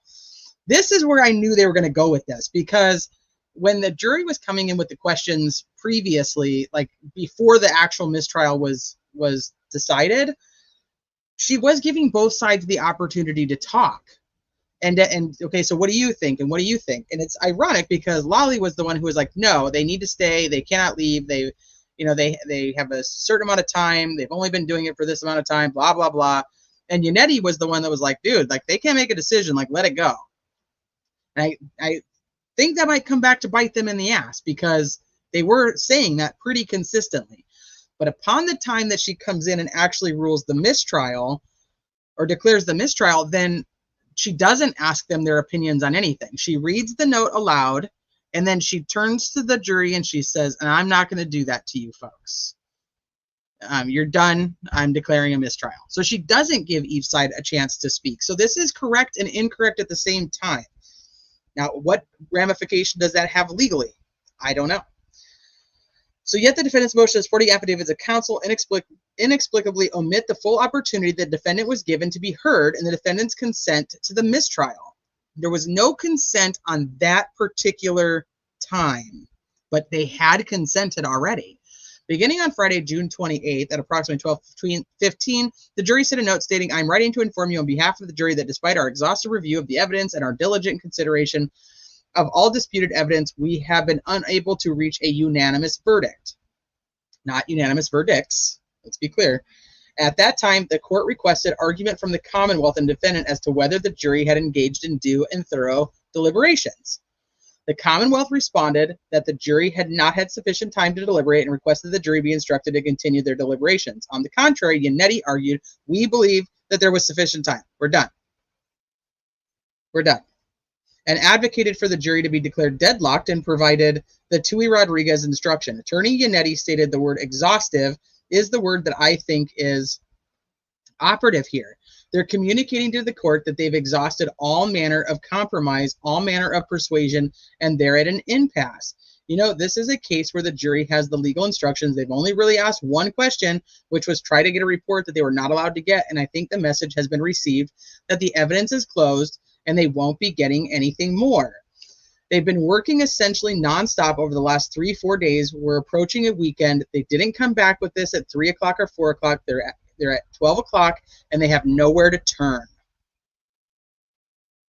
So our position is the jury should be read the Tui Rodriguez model instruction and go from there. That's what he said. So that's why I'm like, I think that could very well bite him in the ass.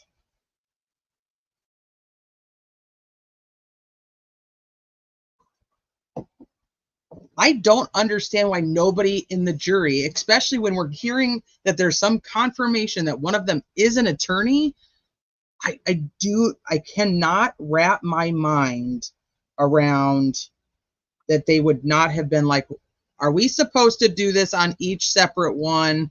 If we're confused on the jury instructions, which supposedly are like 50 plus pages, you know, when they get back there that they're trying to reread, it doesn't make sense to me. That if you actually have an attorney on your jury, that they're not like, we need to figure out why she's telling us to go back until we have a verdict on all three.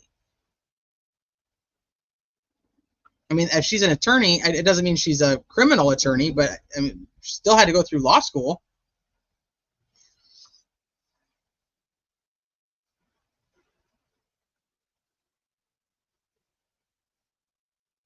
You guys are still talking about turtles in the chat.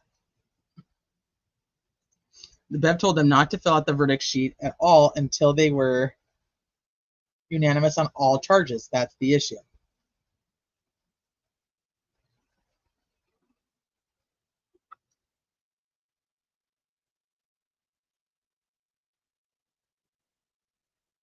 Okay, let's see. Not sure if I agree 100%. I can also see David Yannetti wanting the charge early to try to get people to make a decision before they dug in and wouldn't discuss anymore. Maybe they were afraid of another Chestnut juror.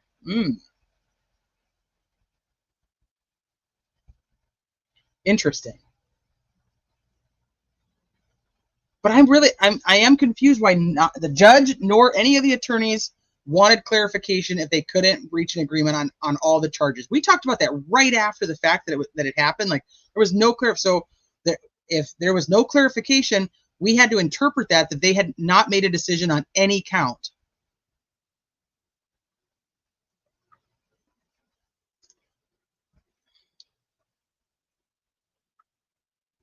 It is such a senseless waste of time. I agree. If they're going to go charge her with the same 3 charges, and if Lolly's going to need to trim it down, I mean, he's going to have to trim some of the fat off of that case.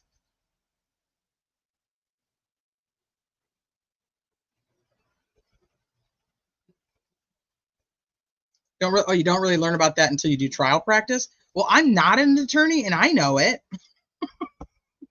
And I didn't go to law school. So for me, I'm like, somebody who went to law school should at least know this. Hi, Ems.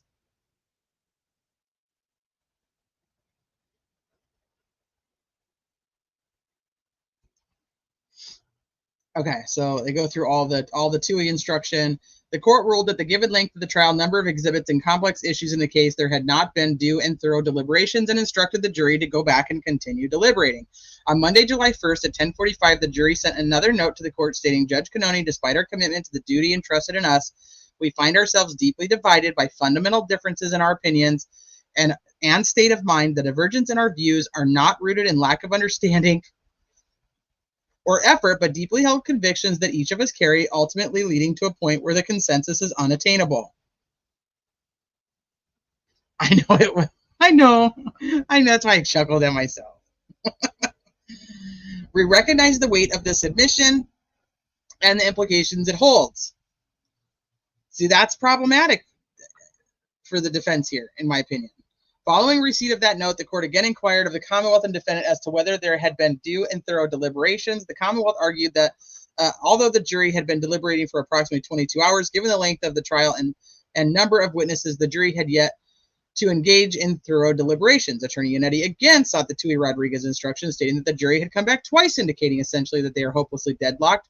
They said they'd been over all the evidence. At this time, they say they have a fundamental disagreement about what the evidence means. It's a matter of opinion. It's not a matter of lack of understanding. The court found that at this point, the jury had engaged in due and thorough deliberations, noting that this has been an extraordinary jury.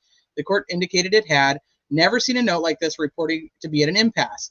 At approximately 11 a.m. on July 1st, the jury was advised of the full Tui Rodriguez instruction, including that it was the jury's duty to decide this case if you can do so conscientiously, and that there's no reason to believe another jury would be more competent to decide the case, because it should be the same type of jurors that ultimately get picked. On July 1st at approximately 2:30 p.m., the jury sent a final note to the court. Despite our rigorous efforts, we continue to find ourselves at an impasse. Our perspectives on the evidence are starkly divided. Some members of the jury firmly believe that the evidence surpasses the burden of proof, establishing the elements of the charges beyond a reasonable doubt. Conversely, others find the evidence fails to meet standard and does not sufficiently establish the necessary elements of the charges.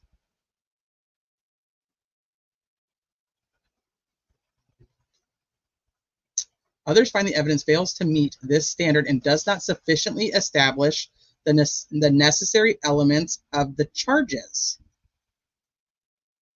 That's plural. The deep division is not due to a lack of effort or diligence, but rather a sincere adherence to our individual principles and moral convictions. To continue to deliberate would be futile and only serve to force us to compromise these deeply held beliefs.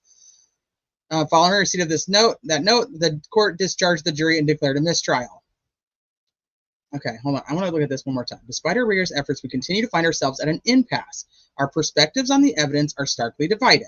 Some members of the jury firmly believe that the evidence surpasses the burden of proof, establishing the elements of the charges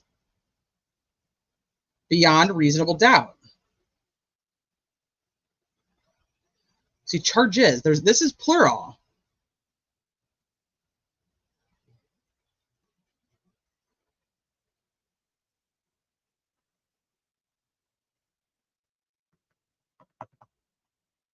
Yeah, charge 2 has the lessers. Maybe that's what they're going with, because there is the lesser included charges. It could be plural with that, Miku, you're right. Some members of the jury firmly believe that the evidence surpasses the burden of proof, establishing the elements of the charges beyond a reasonable doubt.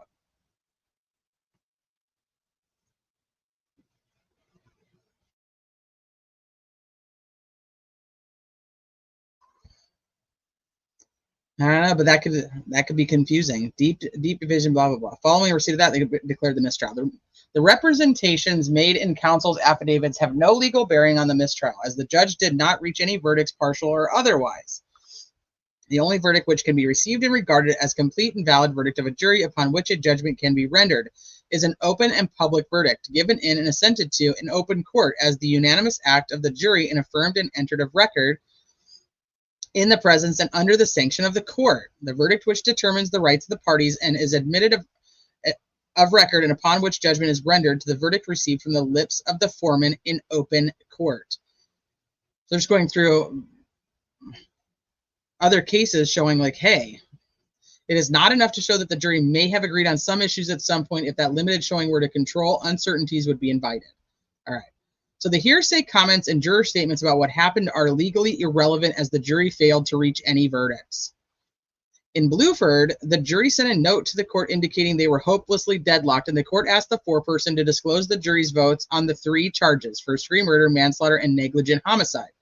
The foreperson reported the jury unanimously agreed the defendant was not guilty of murder, but were deadlocked on manslaughter and had not voted on negligent homicide.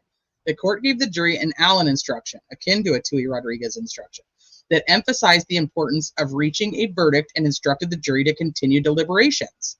After a half hour, the jury reported that they had not reached a verdict and a mistrial was declared.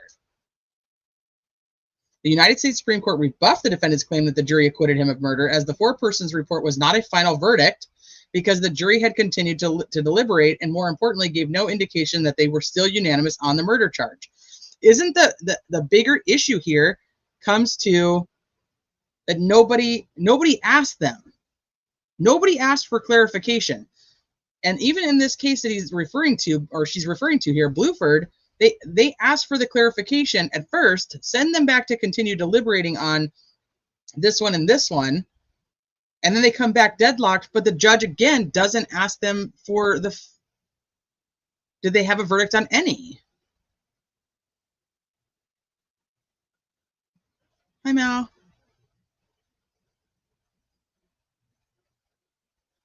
Okay. So it was not a final verdict. Jury had continued to deliberate. Okay, the United States Supreme Court emphasized that when jurors engage in discussions about the circumstances of the crime, it often causes one to rethink their stance on a greater offense and revisit a prior vote. The very object of the jury system, after all, is to secure unanimity. I can't say that fucking word right now. By a comparison of views and by arguments among the jurors themselves. A single juror's change of mind is all it takes to require the jury to reconsider a greater offense. It's designed, the Tui Rodriguez is designed to urge the jury to reach a verdict by giving more serious consideration to opposing points of view. It must be recognized as a practical matter that jury votes on included offenses may be a result of a temporary compromise in an effort to reach unanimity. I can't know why, but I know malicious intent. It happens every once in a while. I can't help it. I collide a hope.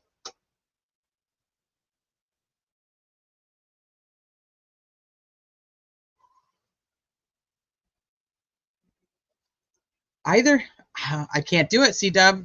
I know the word. I can't get it out of my mouth. Unanimity. I can't do it.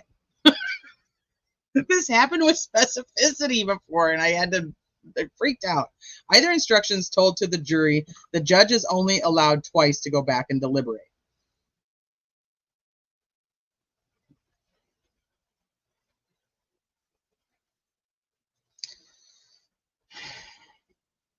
All right. The jury's notes were unambiguous that the jurors were deeply divided by fundamental differences in our opinions and the state of mind that resulted in a starkly divided jury as to the charges.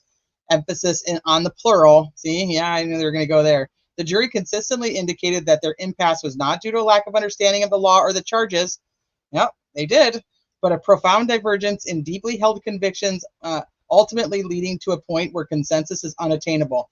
The jury's notes did not indicate agreement or acquittal on any of the charges. Rather, it was evident that the jury was unable to agree on any charges due to their sincere adherence to their individual principles and moral convictions. Contrary to representations made in the defendant's motion and supporting affidavits, the defendant advocated for and consented to a mistrial. Not wrong, as she had adequate opportunities to object and instead remained silent, which removes any double jeopardy bar to retrial. I hate to say, but I really do side with the Commonwealth here. I don't think it was right. I think it was handled completely incorrectly. I don't know what the remedy is, but I don't think they're wrong. And this is what he said. He said he was okay with a mistrial. He said it twice. Hey, Elizabeth. I can't say particularly my brain mouth short circuits or something. And it doesn't happen every time. It's just like certain times, Miss Smith. I don't know what it is.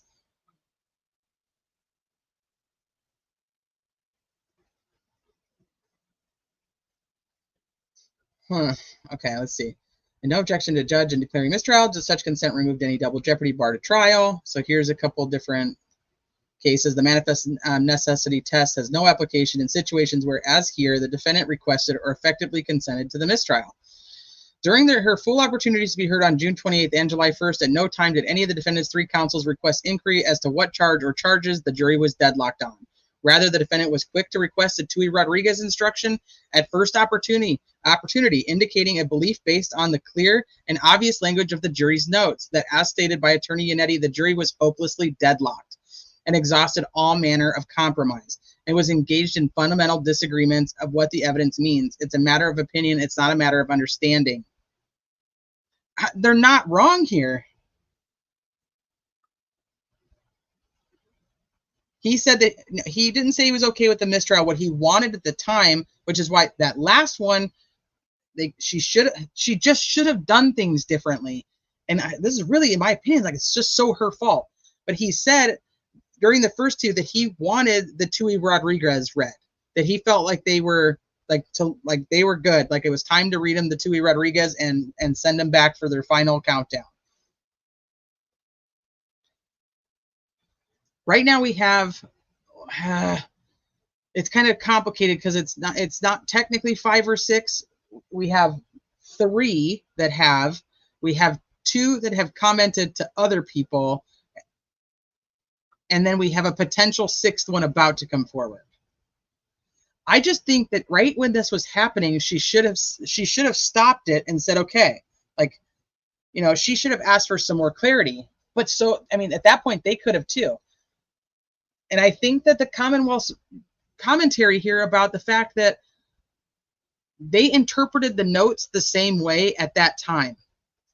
Everybody was interpreting the notes, and we walked away with, when she declared the mistrial, we all walked away going, okay, that means they couldn't even agree on second degree. And we came live and we were like, holy shit, like somebody on that jury actually thinks that she should be guilty of second degree murder. Like we kind of thought that was crazy. Right.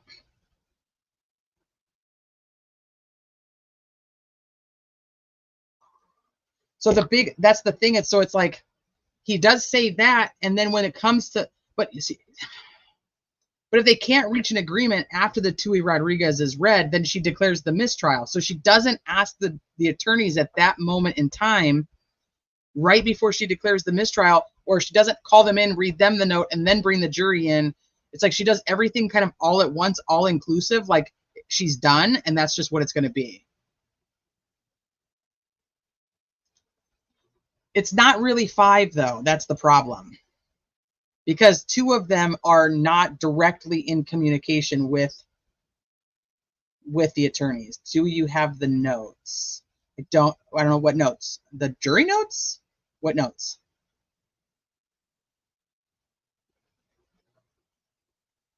She didn't ask the defense if they were okay with a mistrial. She didn't ask anybody. She didn't ask the Commonwealth. She didn't ask anybody. She just did it. And it was all in one swoop. I don't have jury notes. There's jury notes out there? I thought they destroyed those. Yeah, no, nothing. It was just like, okay, mistrial, bye. Go. You're done. Leave. I'll come see you. I'll come see you in a little bit. Okay, let me see. So this is more case law, more case law, more case law. Let me just see if there's anything else in here that's super important.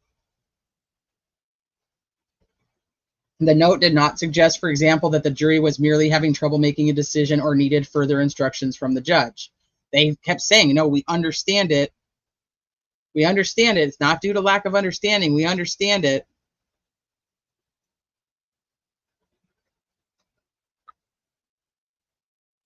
Similarly, it would be improper for the court to inquire through affidavits or evidentiary hearing that the substance of the jury's deliberations, if after communicating with a juror, an attorney wishes to secure an affidavit from the juror, any such affidavit must focus on extraneous influences and not the substance of the jury's deliberations or the individual or collective thought process of the juror as a whole or the jury as a whole. Trial judge acted within discretion to declare a mistrial where proposed inquiry of deliberating juror could not be made without inquiring into the deliberative processes of the jury. The Supreme Judicial Court has instructed whenever a judge asks individual jurors about the possibility of extraneous influences on jury deliberations, whether of jurors who are still sitting on such or jurors who have been discharged, the purpose of the individual voir dire is not to delve into the jury deliberations. There should not be an inquiry into jury's individual or the jury's collective thought processes. Like I said, I think it was wrong. I just don't know what the remedy would be at this point. They destroyed the jury notes. The notes sent to Auntie Bev have been transcribed. Oh, yes.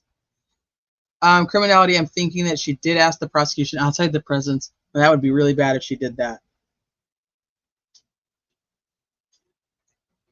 Nope, and not in Massachusetts. The attorneys cannot, they can offer, they can like say, hey, you can go talk to an attorney if you want to, but they don't have to poll them, and the attorneys do not have the right to reach out to them.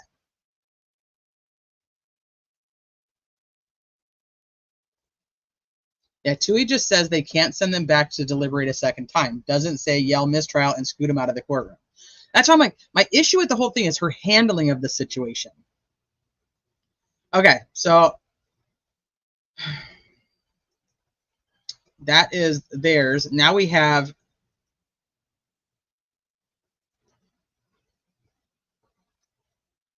Karen Reed's attorney's reply. Let me see if you guys can see that okay.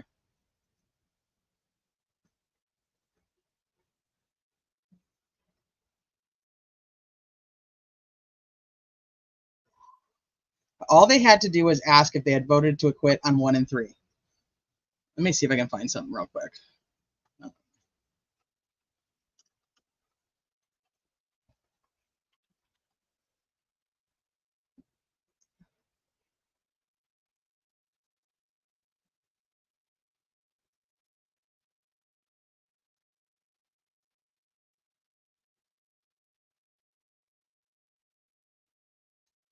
This one on Rule 27.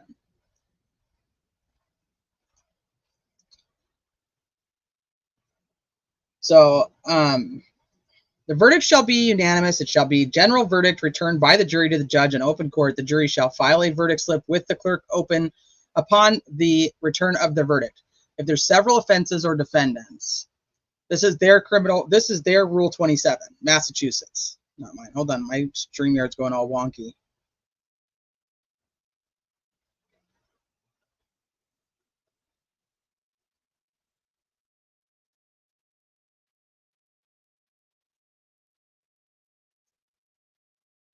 I don't know why I can't do anything on here.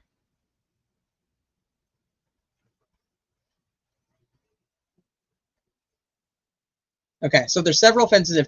If there are 2 or more offenses or the defendants are tried together, the jury may, with the consent of the judge at any time during its deliberations, return or be required by the judge to return a verdict or verdicts with respect to the defendants or charges as to which the verdict has been reached. And thereafter, the jury may, in the discretion of the judge, resume deliberation. The judge may declare a mistrial as to any charges upon which the jury cannot agree upon a verdict, provided, however, that the judge may first require the jury to return verdicts on those charges upon which the jury can agree and direct that such verdicts be received and recorded. The trial judge may submit special questions to the jury. They may poll of the jury when a verdict is returned and before the verdict is recorded. The jury may be polled at the discretion of the judge. If after the poll there is not a unanimous concurrence, the jury may be directed to retire for further deliberations or may be discharged. So,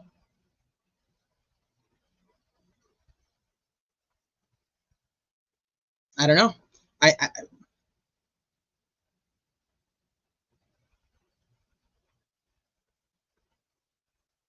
don't think it's the jury's fault necessarily. I think it's the judge's fault.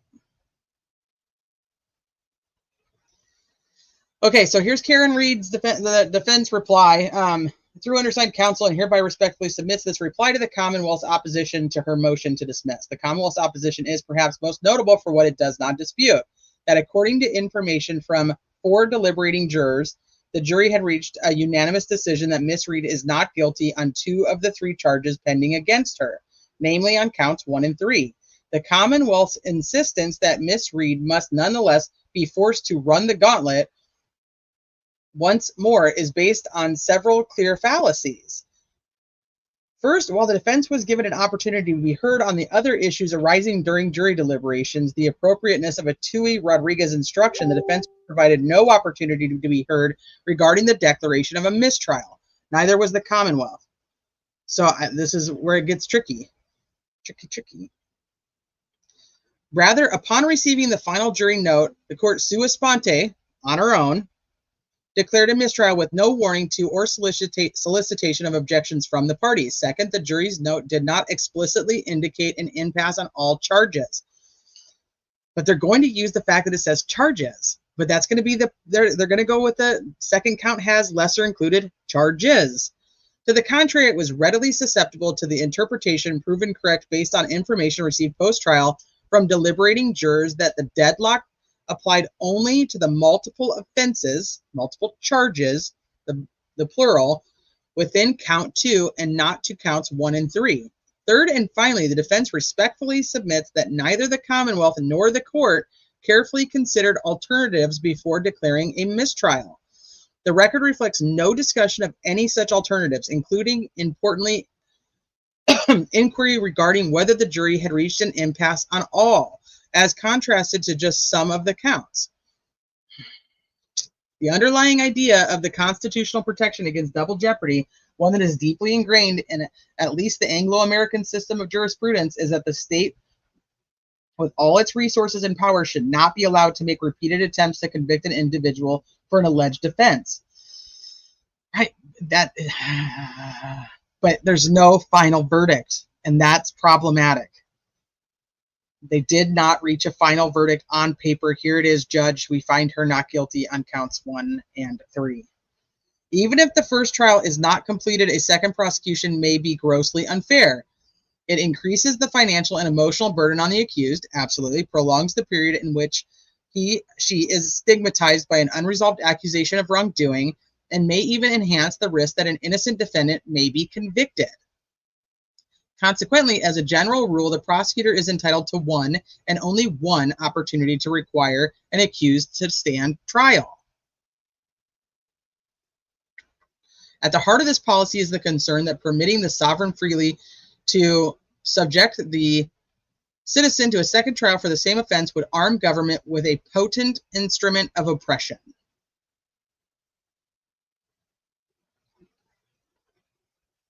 Hey, Erica. Finally made it live again. Hello. It's a mockery of the judicial system. I know, it's just so bad.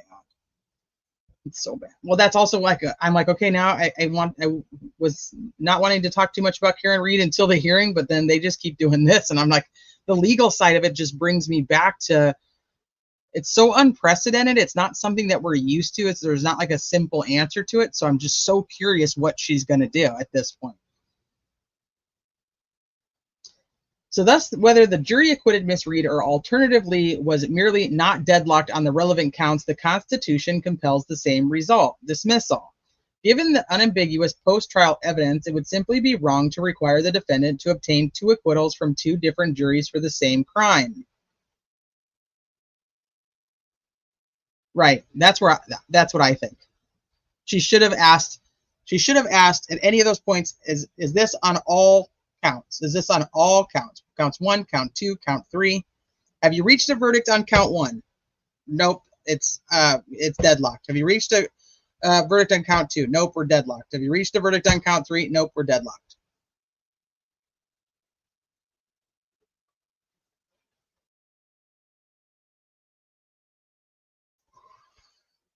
See, if Bev did not ask the jurors if they had reached a verdict on any charges, can she be sued personally? I would think AJ would be all over that.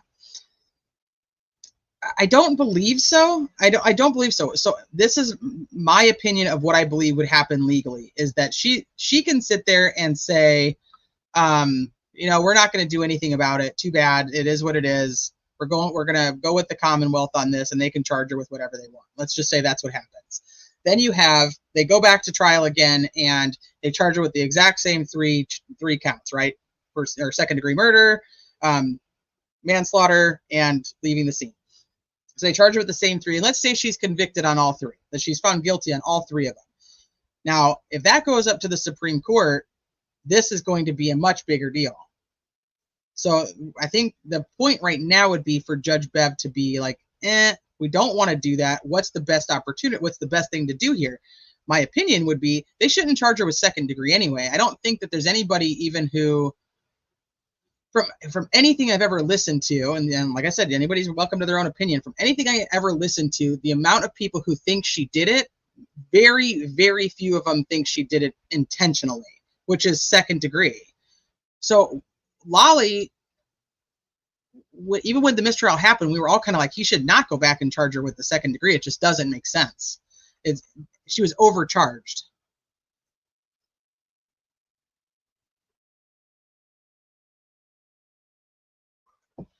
So Kimberly, Travis is like our, he's an attorney in Texas, and he comes in and helps us with a lot of the legal questions on things that are above my head, because I did not go to law school. I went to school for criminology.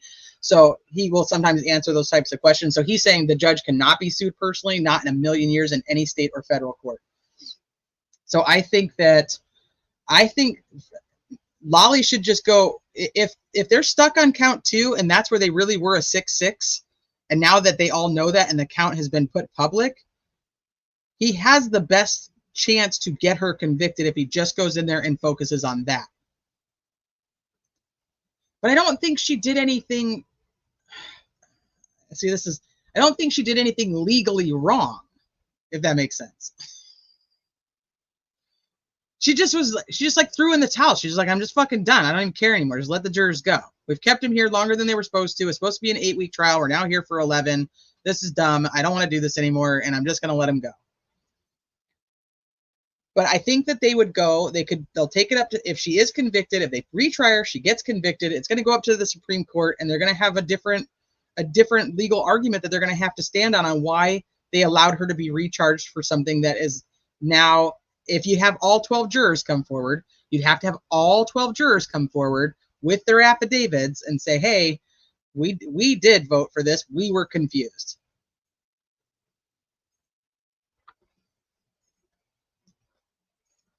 The note from the juries, we can pull that up.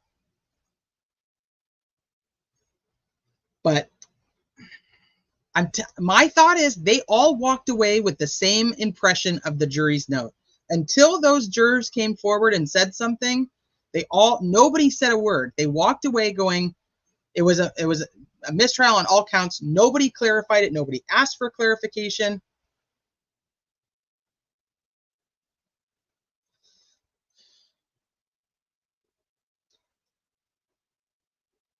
Okay, let me see. I don't even know where I was. I think I started scrolling on accident. And the prosecutor is entitled to one and only one. Thus, whether the jury acquitted Miss Reed or alternatively was merely not deadlocked on the relevant counts, the Constitution compels the same result, dismissal. Given the unambiguous post-trial evidence, it would simply be wrong to require the defendant to obtain 2 acquittals from 2 different juries at the same time. The Commonwealth's leading argument is rooted in pure formalism, that no verdict was entered into the record in court. Yeah, it is. But there's precedent sitting here on both sides. So what happens? But precisely this formalistic mode of analysis has been consistently rejected by the United States Supreme Court and Supreme Judicial Court in a string of precedents spanning more than 100 years. See motion at 5 citing cases. The reception of the verdict and discharge of the jury is but a ministerial act, including no judicial discretion. However, it may be in England, in this country, a verdict of acquittal, although not followed by any judgment, is a bar to a subsequent prosecution for the same offense. Holding the judicial grant of a new trial prohibited retrial on double jeopardy grounds, notwithstanding that the state code of criminal procedure did not authorize trial judges to enter judgments of acquittal in jury trials. Indeed, the prohibition against double jeopardy was plainly intended to condemn the abhorrent practice of English judges exercising a power to discharge a jury whenever it appeared that the Crown's evidence would be sufficient to convict. You're talking old school shit right there. The Commonwealth's heavy reliance upon Bluford versus Arkansas fails for reasons set forth in the defense's opening motion. In that case, after the foreperson reported that we were talking about this Bluford, and when we were reading the other one, reported that the jury was unanimous against conviction on certain charges. The jury was sent back to continue deliberations. The four-persons report was not a final resolution of anything, and there was no indication at the conclusion of deliberations that it was still the case that all 12 jurors believed that the defendant was not guilty of capital or first-degree murder. Okay, so what they're doing here is essentially saying, the case Bluford that you're talking about, they came in and they said, we are decided on count 1, we're stuck on count 2, we haven't even talked about count 3. And she said, okay, go back and continue deliberating. They came back and said, nope, we're still stuck, so she declared a mistrial. Nobody, once again, asked the question. We talked about that on the other document. Nobody asked the question. But nobody came forward after the fact, which is what the defense is now saying. Nobody came forward after the fact and said, hey, all 12 of us were still not guilty on that. That's, we're not guilty, not guilty. Like, nobody's listening to us. So the Supreme Court said, hey, they could have changed their mind when they went back in there and came back deadlocked on all counts. Because they said they had reached a verdict doesn't mean that that verdict was said and done. And they could have changed their mind. And we don't know that they didn't. So the defense here is saying, no, we're telling you that they have not changed their mind. They already voted that way. And it is what it is. Like, you should have taken what they have to say. And that's it. That should be final. Here, by contrast, 4 deliberating jurors attest that there was a final unanimous agreement that Miss Reed is not guilty of second-degree murder, persisting through the conclusion of deliberations. According to one such juror, Juror D, which we haven't read their thing yet, after the jury was excused and aboard the bus, many of the jurors appeared uncomfortable with how things ended, wondering, is anyone going to know that we acquitted Karen Reed on count 1 and 3?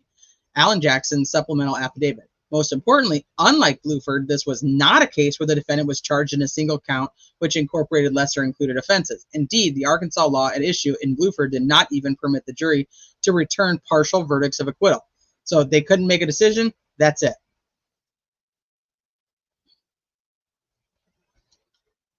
Travis says, that's exactly what happened in one of my cases. The judge instructed them to mark the form on anything they had reached a verdict on.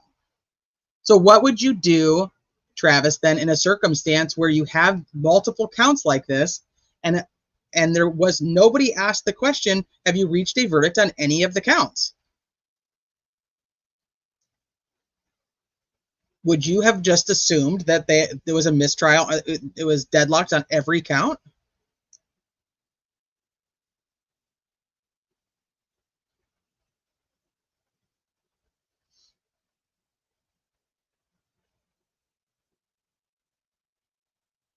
Yeah, the judge told them, judge said, come back when you've reached a verdict on all counts.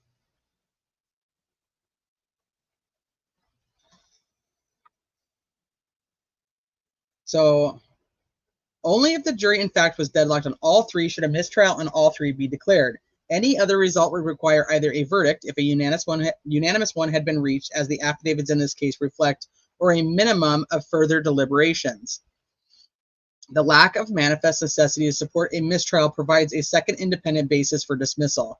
While there is no doubt that a jury deadlock may constitute manifest necessity, the Commonwealth unsurprisingly cites no support for its contention that a deadlock on some, but not all, separately indicted charges supports the declaration of a mistrial with respect to all counts, contrary to the Commonwealth's characterization as unambiguous. Opposition at 7, the jury note at issue here was facially susceptible to 2 alternate. Yeah, this is where it gets interesting, because they're not wrong here. That the jury had reached an impasse as to all charges, the plural, or 2, that the deadlock applied to only some of those charges on multiple lesser included allegations within a single count, such as count 2, which is what the jurors are saying they meant. But Lolly and the Commonwealth is interpreting it as, no, it was multiple charges. It's like semantics. But there's no, you don't have legal semantics. So what do you do? The information received from the jurors post-trial proves the latter interpretation was correct. The jury's failure to expressly mention its agreement on counts 1 and 3 is understandable in light of the court's instruction that it should continue deliberating until it had reached a final verdict on each charge. Given that there was no deadlock on 2 of the 3 counts, it follows that there was no manifest necessary to dismiss the jury without receiving its verdict on those two charges. The defense does not suggest that the court was required to give the jury new options for a verdict, only that it should have asked the straightforward question of which of the separate indictments the professed deadlock related to. It should have. Should have just literally just asked the damn question. She should have just said, "Is this how you are on all? Are you deadlocked on count one?" It's super simple. Are you deadlocked on count one? No, Your Honor. Okay. At this time, please go back and mark your verdict slips for the counts that you have reached an agreement on. Super easy.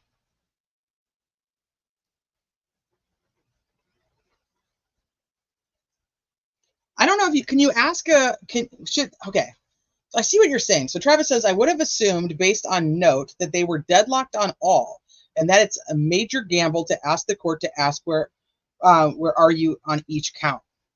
Would you not, maybe not like a number wise, but like, are you still unable to reach a verdict on count one?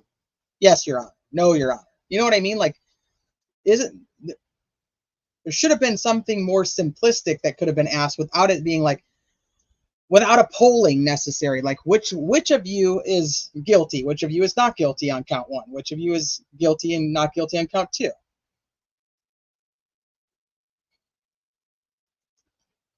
I don't know what that was. I don't know who Jess is. I think I might be. I missed Simply Bell's comment, so I'm behind. All would mean 3 in this case. No, like a package deal. If not unanimous on all 3, then it makes sense that they would say deadlocked. With the way that she told them to leave, when she says, like, go continue deliberating until you have reached a final verdict on each charge.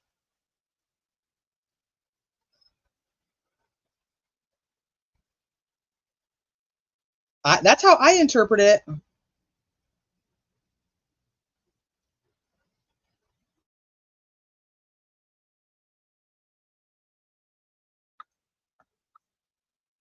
So I think you may have missed it, but I'll show them again because I still have them up just for this purpose. So that's exactly how they were separated. So count 1, here's your count 1, offense 1, murder in the 2nd degree. In the above entitled case, we, the jury, say the defendant is, and it's very super simple, not guilty, guilty. That one's easy.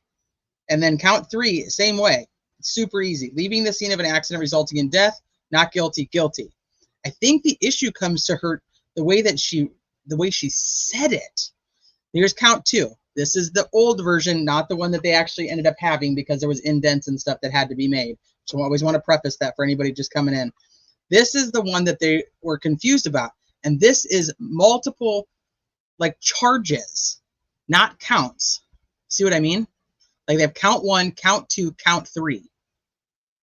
So this is not guilty, or guilty of manslaughter while operating a motor vehicle, or guilty of a lesser charge, involuntary manslaughter, or guilty of a lesser charge, motor vehicle homicide.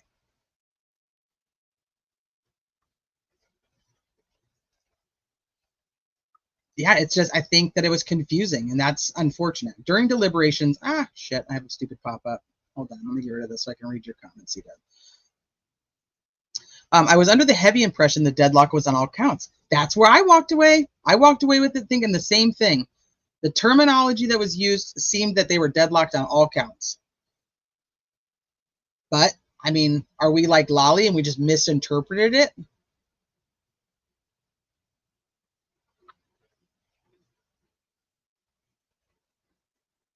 Because of the word charges instead of like each count? But she says, go back and deliberate until you've reached a final verdict on each charge. We're all still confused. Hugh Holt's like, it's pretty clear to me. As a juror, I'm thinking, okay, here's my not guilty. Let's mark it. We've all voted it's not guilty. I would mark it on the sheet and I'd push it to the side. We go to the next count. Okay, we're fighting over that one. Okay, let's wait a second. Let's go to count 3 and see if we make a decision. Okay, we did. Here, I'd mark it on the verdict form, and I'd push it to the side, and I'd go back to the second count and go, okay, now let's review the evidence here of what you think on this one. The other 2 counts would have been done. I wouldn't even have had anything on each, not all.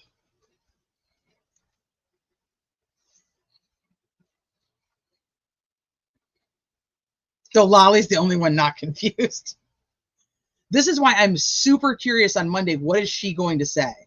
What is Judge Gold going to have to say about this?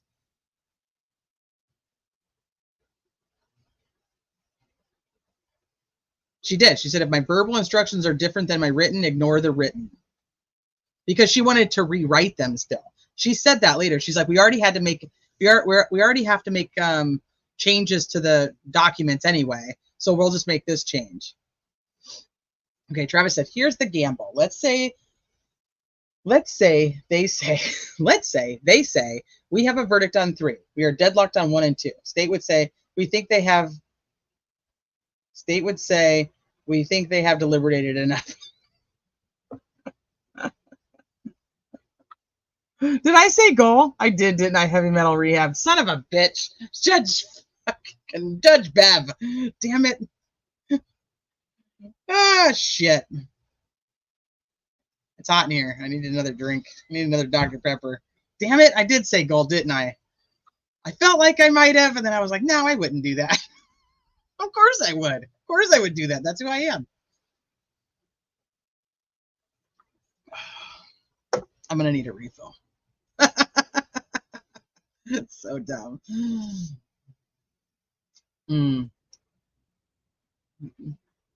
She's going to say, this is how we do things in Massachusetts. Or she's going to say, it's fine. I'll allow it. Is there a difference between them? One's in Massachusetts, one's in Indiana. Oh. I don't think the judge is a mastermind enough to deliberately lie to the jury, but who knows? No, I don't think it was diabolical. I think that she was done. I think she was over it. She was like, you guys have taken too much of this jury's time. That was one of her main concerns the entire time, was that she did not want to waste the jury's time, that she had already told them that they were only going to be there for this amount of time. And now she was they already were pushing it. They were pushing it and pushing it. And she kept, and she was hot because Lolly wouldn't fucking speak up. So they had to keep turning the air conditioner off. And I don't think she liked that very much. I think she was just done. And she was like, fine, they can't reach a verdict. I think she read the note, interpreted it the same way as many people did, that it was a deadlock on all of them, and that was it. And she was like, I'm not going to keep you guys here anymore. Now, that doesn't take away, I think she should have asked them. No, yeah, nothing. I'm hot in here, and I'm talking loud. I'm going to turn the air conditioner off. Not in pre-trial motions, though, Tammy. Bev was kind of a pain in the butt, too. Still not as bad as Goal. Not as bad as Goal, in my opinion. Goal's probably one of the worst judges I've ever seen. For that case. In that case. She could have been a great judge in other cases. But this case, I don't think so. Someone in chat asked if the judge deliberately or accidentally misled the jurors, and I think it was accidental, if at all. I think she wanted out.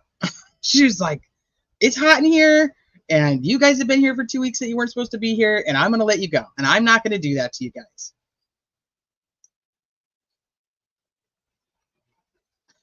I just think, let's go with it being the opposite. And what do we think would happen?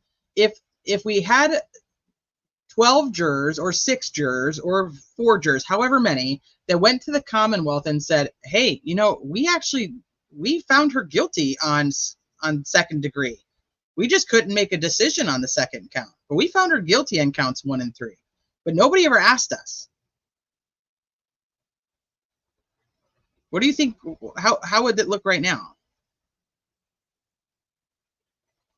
And how would we be reacting to that? Like, as the viewers of this 10-week trial.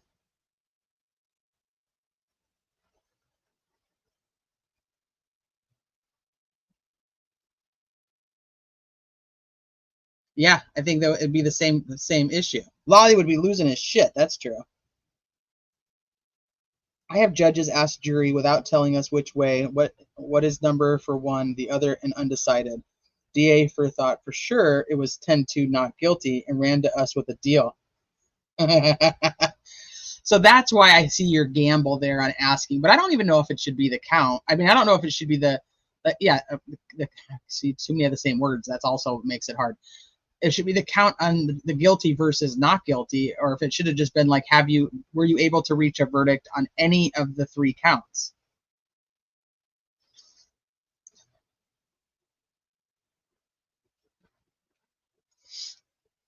Okay, where are we at? The Commonwealth utterly fails to acknowledge that Roth, Bluford, and a juvenile are all clearly distinguishable because they are all arose in the context of lesser included offenses contained within a single charge.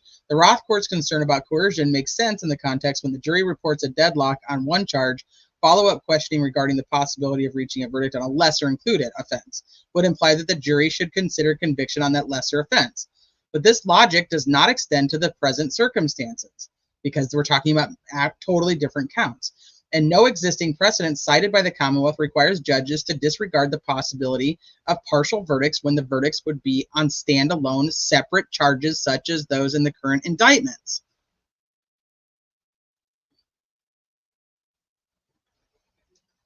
Okay, reporters notes providing the. I'm going to see if there's anything else we really need to look at, because I think we're getting the gist of what they're saying.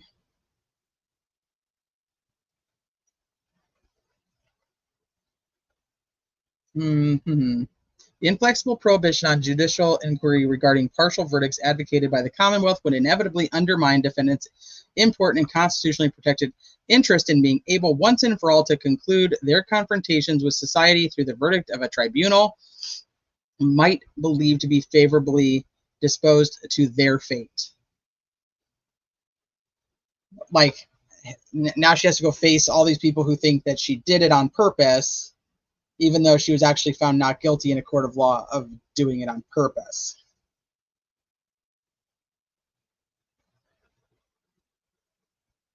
The Commonwealth's attempt to shift blame to the defense overlooks. Oh, hold on. Let's see. Commonwealth's proposed rule would also undoubtedly hinder law enforcement interests by precluding courts from asking whether a jury may have reached a guilty verdict on some but not all standalone counts. The Commonwealth's attempt to shift the blame to the defense overlooks the black letter rule that the prosecution alone bears the heavy burden of establishing manifest necessity for a mistrial.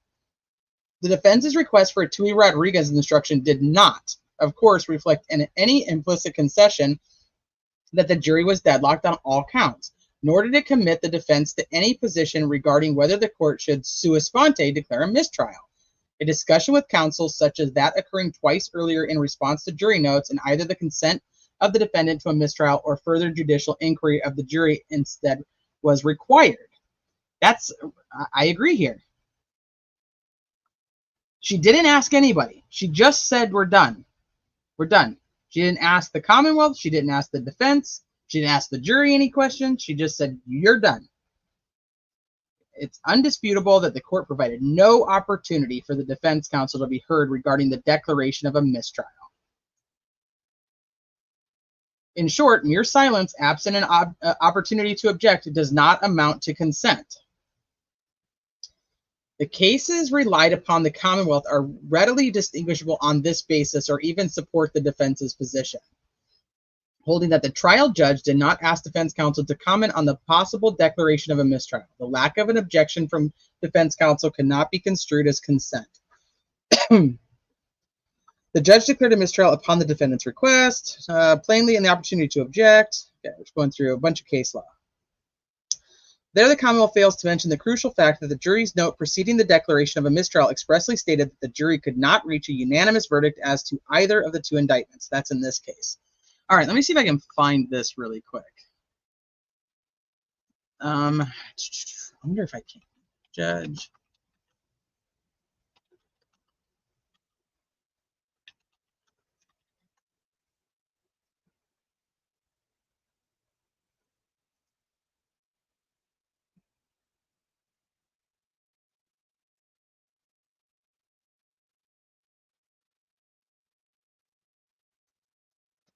Let's see.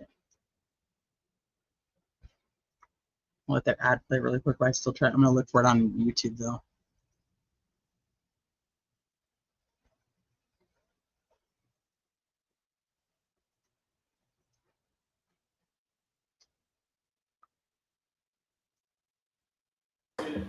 We're back on the record on the Karen Reed, Your Honor. We've got a question from the jury. All right. So, Mr. Lally, I'd like to hear from the Commonwealth first about doing thorough deliberations. I'm sorry, I didn't isn't hear the right the one. last one. I'd like to hear from the Commonwealth first about your view on whether the jury has conducted due and thorough deliberations. Your Honor, while I understand that they have been at this for a while, I would submit that they have not, and I would ask the court not to make This such is a the wrong finding. one. Reasons for that, Your Honor, this jury heard, I believe, about 29 days or so of testimony, 657 different exhibits marked as evidence, 74 different witnesses who testified before them. And while I believe they've been out for somewhere in the vicinity of 22 or 23 hours, what I would submit to the court based on all of that, as well as the complexity of the issues presented to them, they really haven't even had 1 hour of deliberation equivalent to 1 day of testimony to each of the days of testimony that they've heard. So while they have been at it for a while, I would submit that based on the evidence and testimony and witnesses and the complexity of issues in this case, I would submit that they have not done a thorough deliberation up to this point. Ms. Tianetti? Our view is that it's time for Tui Rodriguez, Your Honor. They've come back now twice, indicating essentially that they're hopelessly deadlocked. The content of this latest message is that they have been over all the evidence. Previous message said that they did an exhaustive review. This time they said that they have fundamental disagreements about what the evidence means, and it's a matter of opinion. It's not a matter of lack of understanding. This court, when you sent the jury out, encouraged them not to take a straw vote, encouraged them to go over all the evidence in a very methodical manner. I think all indications are that they've done that. So this is the first question. I'm looking for the other clip that I actually wanted, but I just let this one play so there wasn't. I think this has been an extraordinary jury. I've never seen a note like this reporting to be in an impasse. I do find that they're now, with the additional time that they went out without coming back Friday saying that they were deadlocked, is due and thorough deliberation. So I'm going to give Tui Rodriguez. So are they ready to come in, Jody? Maybe this was the second. Okay, let me see. It's hard because I don't already have it pulled up to be able to tell you if it's like which one it is. You know what I mean? Because she looks the same in all of them. Let me see if this is the right one. Manner of compromise, all manner of... The length of the trial, the length of the deliberations. I know the case had disputed evidence. We have been unable to reach unanimous verdicts signed by your foreperson. We all know how hard you've been working. Hold on. Lunch will be arriving shortly. When it comes, I ask you to clear your heads, have lunch, and begin your deliberations Not the again. one I want. All right, hold on. I'm gonna find it.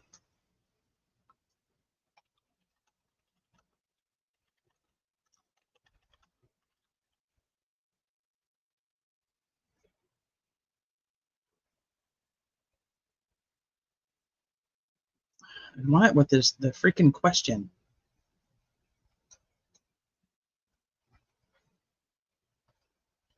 This is like all the damn people's commentary. I don't want that.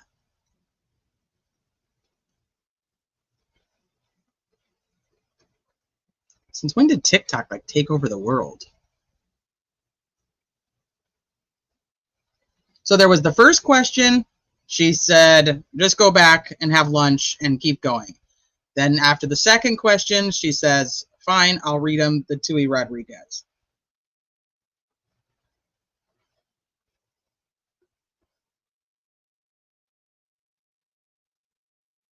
Okay, hold on. What did Travis? Defense could have and should have said, wait, are we going to show note before they come in? Yeah, that's the damn clip I want. What? Everything wants to show up for freaking TikTok, and I don't want that. I just want...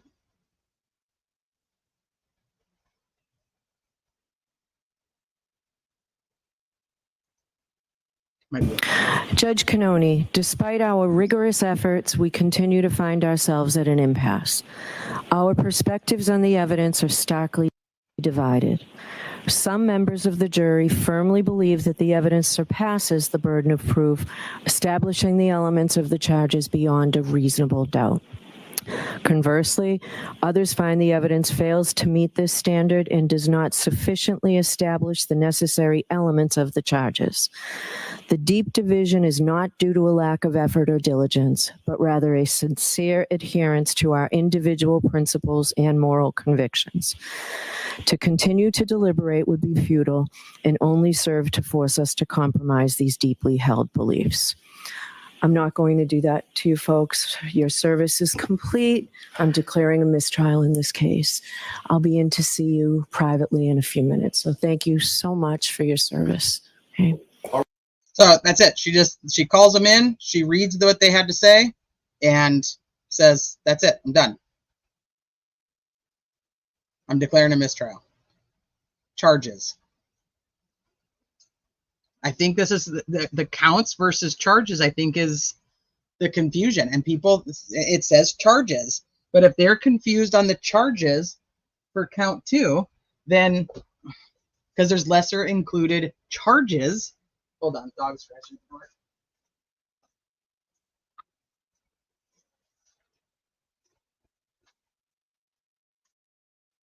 So it's like 2 totally separate interpretations of what charges is.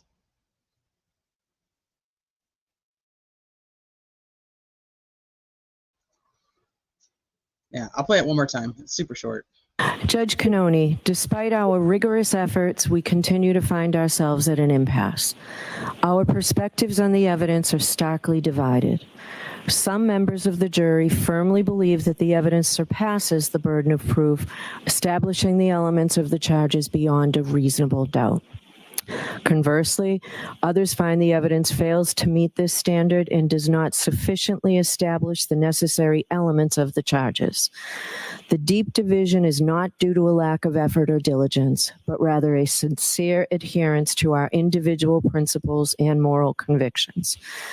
To continue to deliberate would be futile and only serve to force us to compromise these deeply held beliefs. I'm not going to do that to you folks. Your service is complete. I'm declaring a mistrial in this case. I'll be in to see you privately in a few minutes. So thank you so much for your service. Okay. All rise for the court, please. Nobody said anything.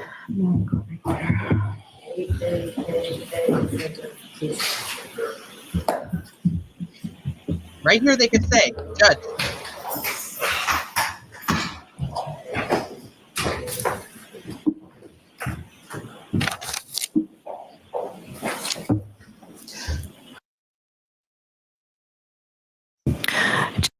So,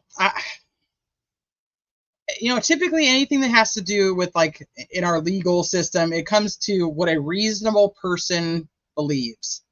So, like, if it's going to be a struggle because that note sounds like charges. Like, I mean, it comes out, I think everybody's interpretation when they walked out of that courtroom was that the jury was hung on all the counts. Like, they mixed up the charging versus the counting, and everybody did. No, there won't be a record of her conversation with the jurors. Nope.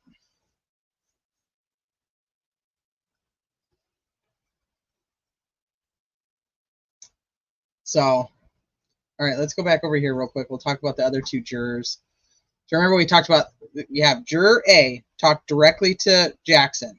Juror B and Juror C talked to somebody else, who talked to somebody else, who then talked to Yannetti. Okay. I should have done this one first because it actually comes first because they refer to the 4th one here. So this is Alan Jackson's affidavit on number 4. So on Monday, July 8th, I was contacted by Juror D. True name and identity withheld to maintain anonymity. Based on my conversation with Juror D and that juror's description of who he, she is, where he, she was seated, and certain identifying information, name and occupation, disclosed during the voir dire process, I was able to positively identify Juror D as a sitting juror in the trial of this matter, including Juror D's seat position. Juror D told me that he, she decided to reach out to me because he, she was uncomfortable with how the trial ended. They said that the last day of the trial was a whirlwind and everything happened fast. They recounted that their perspective was that the jury was brought into the courtroom, the note was read, the mistrial was declared, and the jury was then rushed out of the courtroom. Following a brief meeting with the judge, the next thing they all knew, the jury was on the bus. They described the end of the trial as very confusing. Juror D said that it was very troubling that the entire case ended without the jury being asked about each count, especially count 1 and count 3. Juror D explained that the jury reached a not guilty verdict on those 2 counts and that the disagreement was solely as to count 2 and its lesser offenses. Juror D said that the jury actually discussed telling the judge that they had agreed unanimously on not guilty verdicts for 1 and 3, but they were not sure if they were allowed to do so. The jury believed that they were compelled to come to a resolution on all counts before they could or should report verdicts on any count. After discussion, the jury decided to inform the court that they were deadlocked and that they expected they would get further instruction about the remaining decided counts thereafter. Juror D explained that they were confused and upset that such further instruction never came. Juror D explained that after the jury was excused and aboard the bus, many of the jurors appeared uncomfortable with how things ended, wondering, is anyone going to know that we acquitted Karen on count 1 and 3? No one ever asked about those counts. Juror D stated that once the case was over, they remained very uncomfortable with the result. They reiterated it did not feel right. They said that part of their discomfort was that they knew that the jury had reached verdicts on 2 counts and Karen Reed might be retried on those 2 counts, and that's just not right. I inquired whether, in his or her opinion, other jurors would agree and acknowledge that not guilty verdicts were reached on count 1 and 3, and Juror D, without hesitation, said in substance, every one of us will agree and acknowledge that we found Karen Reed not guilty of counts 1 and 3 because that's what happened. Juror D reiterated that they believe that it would be unjust for Karen to be retried on either count 1 or count 3 because the jury has already unanimously found her not guilty of those charges. Juror D further stated that if necessary, they would agree to testify in order to explain to the court that the jury unanimously reached not guilty verdicts on count 1 and 3 as long as their identity remained protected. So that's the 4th juror. We're going to separate them, though. That's 2 jurors that talked directly to an attorney. The other 2 jurors went through the intermediary with the informant. So then we go to 5. So on Wednesday, July 17th, I was contacted by Juror E. True name and identity withheld to maintain anonymity. Based on my conversation with Juror E, that the juror's physical description of themselves or that the juror, where the juror was seated, the juror's name and occupation, which was disclosed during the voir dire process, I was able to positively identify Juror E as the seated deliberating juror on the trial in this matter. Juror E stated that they decided to contact me to provide information about the results of jury making decision following deliberations. Juror E explained that the jury was unanimous on 1 and 3, that Karen was not guilty of those charges. Juror E went on to state that the only count on which the jury was deadlocked was in relation to the lower charges on count 2. The lower charges on count 2. I took that to mean the lesser included offenses associated with count 2. Juror E indicated that they were happy to provide such information, but wished to remain publicly anonymous. So this is like they actually agreed on. Let me pull it back up. They actually agreed on whether it was guilty or not guilty on manslaughter while operating a motor vehicle. That their issue was on the involuntary manslaughter, motor vehicular manslaughter, or homicide. Motor vehicle homicide. So this is what they say that they were actually deadlocked on. And that's interesting. But once again, it wouldn't matter because they are deadlocked on this entire count. He would be able to recharge on this whole thing. He can recharge on this exact count with the lesser included, which is what he should do. If he's going to go back, that's exactly where it should stay. I think the whole thing's a waste of time, in my opinion, but I understand that the family believes that she did it and that, that's law enforcement sticking with their story. I don't see why Lolly would even want to recharge her with the second degree, but that's my personal opinion. So, and I'm just some chick on YouTube. So then we have, that's kind of wraps it up for the jurors. There is, like I said, there is the rumor that we are going to be hearing very soon about a juror F. So we have, right now we have 5 jurors. 3 of them talk directly to Jackson. 2 of them are have the intermediary with the informant. So they didn't talk directly to Yannetti. Now, my assumption would be that if either of these 2 jurors, D or E, were the same as B and C, they would just call them that. They would say, Juror B, that the informant told Yannetti about, contacted Jackson and said that. I think they'd keep them the same because I think they're trying to keep track of, you know, exactly like the 12 of them. And they've like labeled all of them as like, this is what you are now.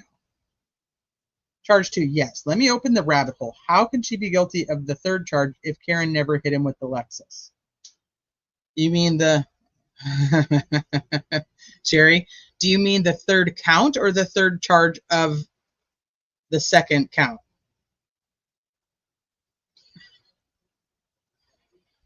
So you have like manslaughter while operating a motor vehicle under the influence. And then you have involuntary manslaughter by itself here. And then you have motor vehicle homicide. So the 2nd charge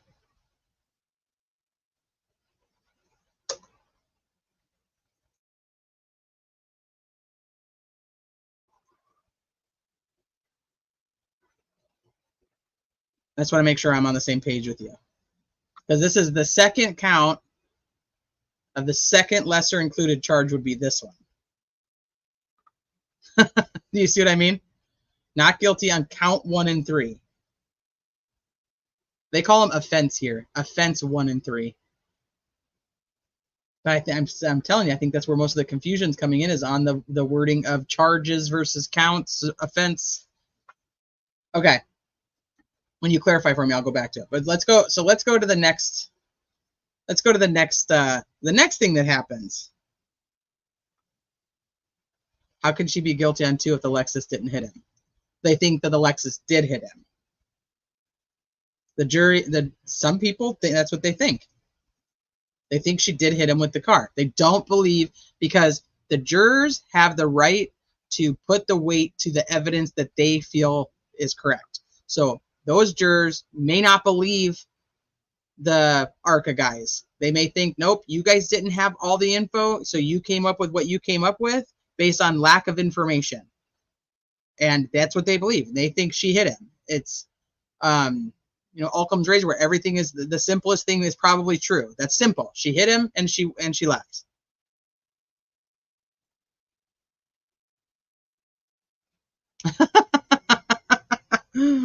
I play so many semantics with words myself that I think that's probably why. If it's count 3, it has a knowingly element. 1 has knowingly and intentionally.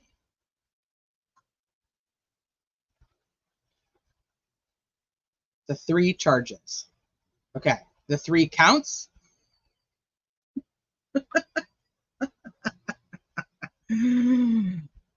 Count/offense. They call it an offense on here. So count 1, offense number 1, murder in the 2nd degree. Count 2, or offense 2, as they word it, manslaughter while operating a motor vehicle under the influence. In the above entitled case, we, the jury, say the defendant is not guilty of the offense as charged, which is manslaughter while operating a motor vehicle. And you can check either of those that you believe is the reason why. And then here, on the lesser included offense charge count, that's why I'm like, that's a confusing part. The lesser included charges of involuntary manslaughter, here, involuntary manslaughter, or a lesser included charge of motor vehicle homicide. He wanted to say manslaughter again, which is an OUI, still a felony due to liquor and negligence. And these would be the two that go with this one. If you found that she was either of these, you can mark that she was guilty of this.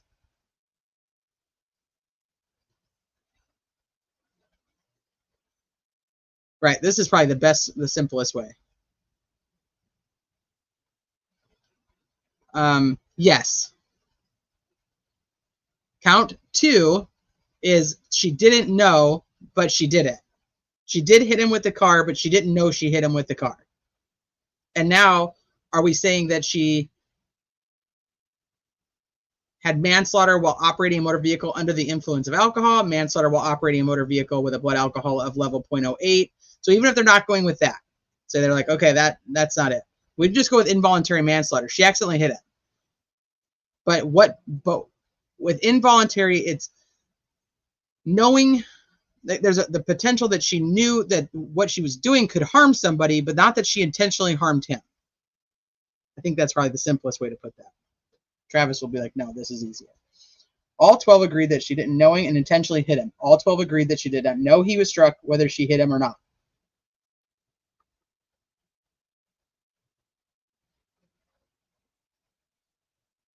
We have a rule. It's 1, 2A, 2B, 2C, and 3. Forget counts and charges. There you go. 1, 2, 3, and then 2 has 2A, 2B, 2C. Makes sense. So 2A, which is the main charge. Wouldn't it just be 2 then? Yeah, so 2A, main charge. 2B, involuntary manslaughter. 2C, motor vehicle homicide.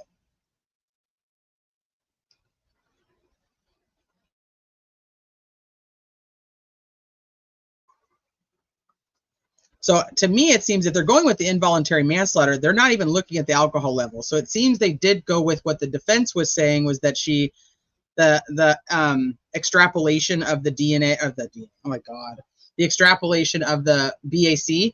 They weren't going to count on that. They weren't going to go backwards and go, okay, yeah, she definitely was over the legal limit at the time. It doesn't seem that they cared, that they were going too much with the alcohol part, but I can't say, I mean, that's my interpretation of what's happening. It's like the involuntary manslaughter, that she backed into him, hit him, didn't know she hit him, and she bounced. And then you had 6 people who were like, she did it, she didn't know she did it, and she left. And then you have another 6 people who were like, she didn't, the car did not hit him. So 6 people think the car hit him, 6 people think the car did not. Which, I mean, makes sense if you look at social media. Right.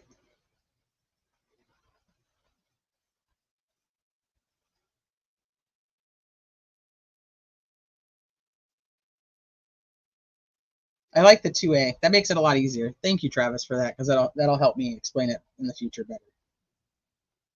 And then you have count 3, the other more simple one, leaving the scene of an accident resulting in death.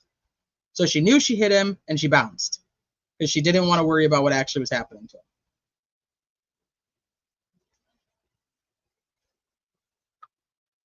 So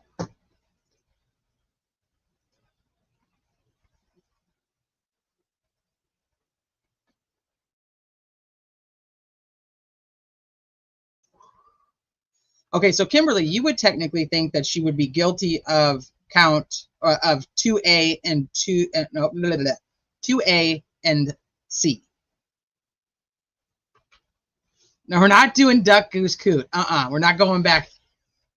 Or duck, duck, duck, duck, duck, duck, duck, duck, duck, duck.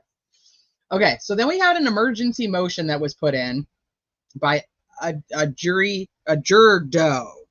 Now this one's quite interesting, just because the legal side of how do we know who this is?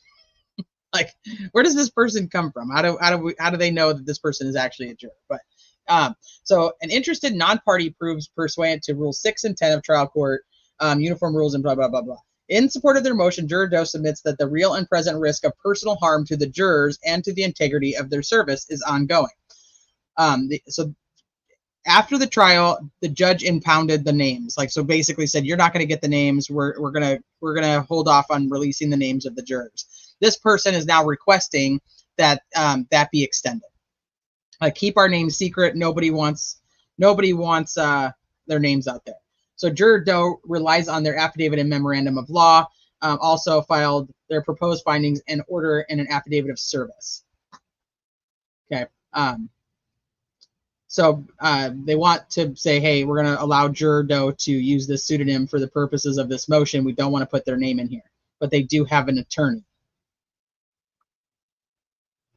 which is interesting too.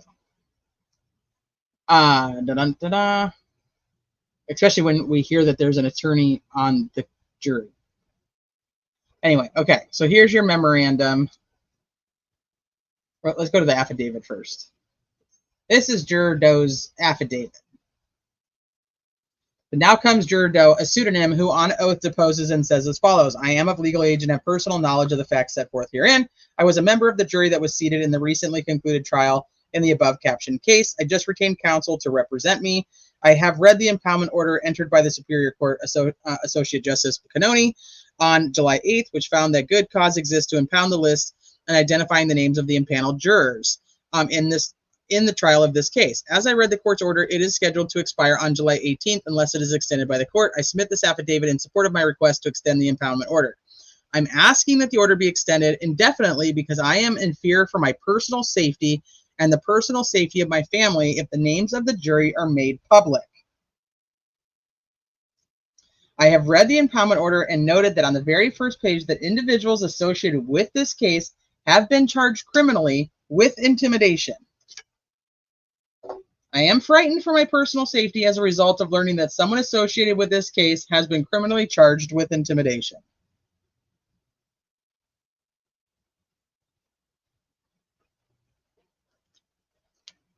I also recall from testimony from at least one witness who described being harassed by individuals and her family being harassed because of their involvement in this case. I do not know any of the specifics of any such harassment, but I fear that my family and I will not only be harassed if the names of the jurors are made public, but that our personal safety will be seriously compromised. During jury deliberations, we could hear protesters outside screaming and yelling. During our jury service, the members of the jury would meet at what was supposed to be a secret location to be transported to and from the courthouse by bus. After being discharged from jury service on July 1st, 2024, we were taken by bus back to what was supposed to have been a secret location where we observed what appeared to be members of the media, including photographers. I was so much in fear on my way home that I pulled over to the side of the road to see if I was being followed. Thankfully, I was not being followed, but that was and remains my mindset. If juror names are made public, we will be constantly threatened and harassed, and there will likely be a physical confrontation at some point. Since being discharged from jury service on July 1st, I have read multiple news articles about the case and the attention this case garnered across Massachusetts, New England, and the country. There are clearly people who have very strong opinions about the case and about the jurors who deliberated over many days.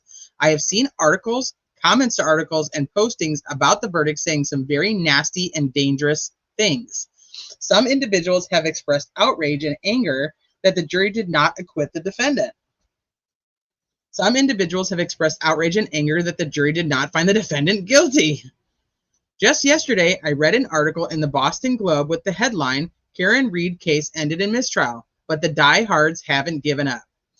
In approximately the 12th paragraph of this article, an administrator of a Karen Reed-focused Facebook group was quoted as saying that people who were on the fringe of being interested in it are now engulfed. The anger level was at a 9 before, and now it's at an 11.5. The article characterized this increase as a rising rage. Later in this July 15th Boston Globe article, another individual interviewed by a reporter stated people are insane about this case. If they don't agree with you, they'll try to dox you. I understand the term dox to mean that individuals will publicize someone's personal information, including someone's residential address, occupation, business address, etc. Publicizing my personal information in this context exposes me and my family to unwanted and likely surprise encounters with strangers who likely have an axe to grind with any juror.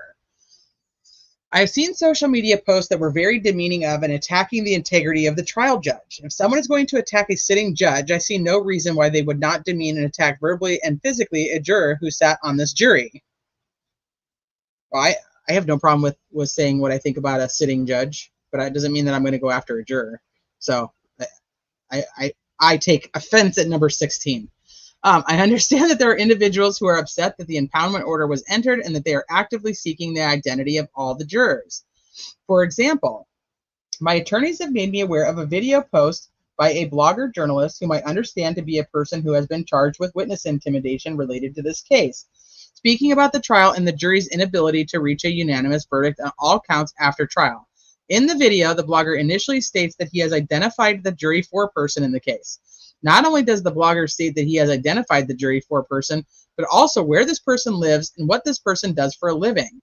A link to this video can be found here at Julie Carr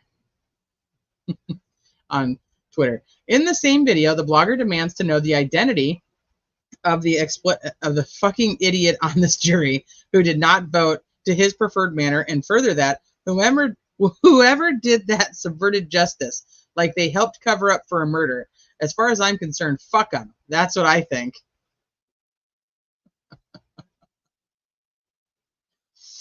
The blogger states in another video posted to X, who outed the Chesna juror? Remember that? The one woman who hung the Michael Chesna trial in July? The jury lists are public. So I got the jury list and I went down the list and I found the juror who hung the jury and I shamed her, as I should, because it's shameful. A link to this post can be found here. This is from Heels in the Air. Aw, R.I.P. Heels in the Air. I understand that the above-mentioned blogger has been accused of harassing witnesses to the case, including by organizing crowds of people to harass them outside their homes, and I am aware that he has made statements in a blog from 2023 to the effect of murderers and those who cover for them do not deserve to live a comfortable life, while Karen Reed suffers and fights for justice for John O'Keefe. If, as he stated, this blogger believes that members of the jury on which I served helped cover up for a murder, and he further believes that those who cover for murderers are legitimate targets of harassment, I fully expect that members of the jury will be subjected to efforts to harass and shame them, with the very real probability that some physical confrontation will inevitably occur. My concerns are not limited to a particular blogger or a particular side of this case. I am aware that there are other outspoken bloggers, commenters, and groups of people who wished for a guilty verdict on some or all charges against the defendant. I am aware that there have been physical confrontations between the two sides of supporters. An example of this is from two recent postings by an individual who appears to be a reporter from New Bedford. In today's post, she stated that she was in court today defending against a harassment charge against her and her pursuit of a counter-harassment charge. Yesterday, this reporter posted about getting protection from another blogger. While I do not know the facts concerning these court appearances, it is very evident that individuals on all sides in this case have acted irrationally and aggressively over the past few years, which has caused multiple court appearances by parties seeking protection of the courts from other individuals. In light of the mistrial, there is no end in sight to this irrational behavior, which clearly continues today. Jurors will undoubtedly be subjected to harassment and likely physical confrontations if their names are made public. My affidavit in motion should not be interpreted as indicating how I or any other juror voted on this case, or how I and any other juror feel about this case. Every member of the jury, regardless of how they voted, is likely to face backlash from a segment of the large portion of the public who intensely followed this case. I wish to remain anonymous, and I bring this motion on behalf of myself and any other juror who does not wish to be identified, regardless of whether or not we agreed during our deliberations. It was an honor to serve on the jury. It also was a significant sacrifice of time, which I understood and anticipated when I was selected. What I did not anticipate, however, was the likelihood that I and other members of the jury would become targets of intense public scrutiny and likely harassment campaigns strictly due to the outcome of our private deliberations. If jury names are made public, I will be subject to nonstop requests for comment about jury deliberations. I would prefer to not have to respond to these inquiries. However, what I fear is not only will I be subject to requests for interviews, but that I will be targeted and harassed because of what I did or did not do on that jury. I fear that verbal harassment will likely lead to physical confrontation and physical harm. I am not prepared or equipped to anticipate and prepare for any surprise personal attack. More importantly, I fear that I will not be able to protect myself and my family. I think it's hard because I don't think that there's going to be a juror or a fake person who's going to come forward, hire attorneys, and then actually go and put this on record that isn't an actual juror. I mean, they get in big trouble for doing that, so it'd be pretty dumb. So that's my number one. My number two is, if I read this, my first insight is that this person did vote guilty because the people that they initially talk about and that they are quote unquote afraid of are the people who think Karen Reed is innocent. That's my interpretation of it. I don't think it matters. I think that the person sounds like they are really worried about their family because they don't understand what somebody might do. And it doesn't mean that Turtle Boy will go do it, but there is something that I've learned just from being on social media is that we do hold some responsibility to, we don't know what people who listen to us might go do. And sometimes that even as a social media person, like personality, we don't always think of that. And so we don't always know our audience. So yes, I think it could possibly happen. I think that if this was said and done, there might be less fear, but both sides have gone to extremes. I think that it's weird that he does talk, or this person, Juror Doe, which I don't know why in my mind is a guy. I have no idea why I think that. I have no idea whether it's a guy. There's nothing in this affidavit that talks about how the jury actually voted, which I think is very interesting, knowing that that's been a huge topic for the court. They never say, we did do this, we did do that, we didn't do this. I think there's paranoia. Sleuthy, I agree. I think there's paranoia based on what they think they know, that they think somebody's going to come and harm them. Could somebody? Absolutely. Somebody could harm any one of us at any point. Is it likely that they could, or more likely because of where we're at right now? Possibly. I mean, there's people that are pissed at the jurors. Let's be real. They are. I don't know. If it came to my kids, I would probably be more on this paranoia side. If I was in my 20s and single, I probably would not be feeling the way that this person is feeling. But when it comes to my kids, like, what if somebody did find out? What if somebody was at my kid's school? What if somebody did do these things? I might go a little bit more paranoid. You know what I mean? Because I already suffer from anxiety as it is. So I might go this route. I might go this route because I'd be like, fucking people are crazy. I've seen what they do on the internet. It doesn't mean they'll do it in public, but once again, we don't always know our viewer and what they might do. So, well, thank you, Kimberly. Thank you for coming. Thank you for staying. I want to say that. Thank you for staying. I'm glad that you stayed and hung around, and we just chill, and we're all good. I appreciate you being here. I really, really do. And thank you for the $1.99 super sticker. Now, I wonder, once the next trial happens and once things kind of get moving, this may not be as big of a deal. I do think there's a lot of hype still around it right now. Obviously, here I am still talking about it.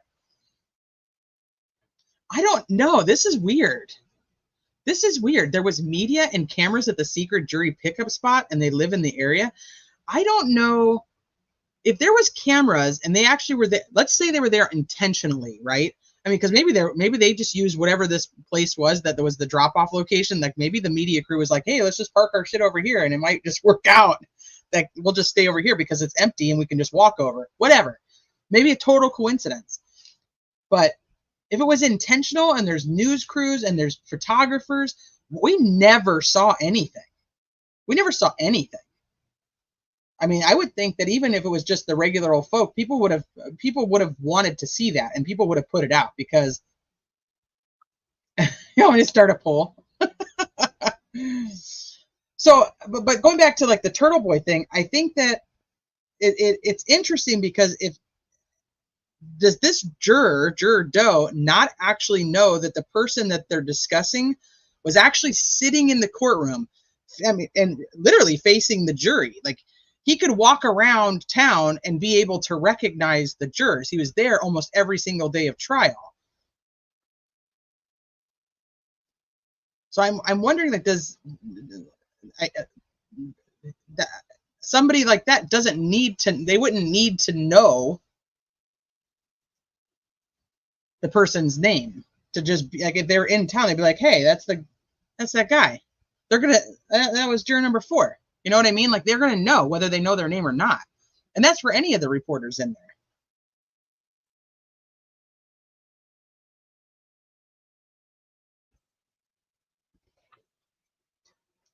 And having people from the other side respectfully stating their thoughts helps all of us think about things. Yeah, I like that. I'm a thinker. Sometimes too much.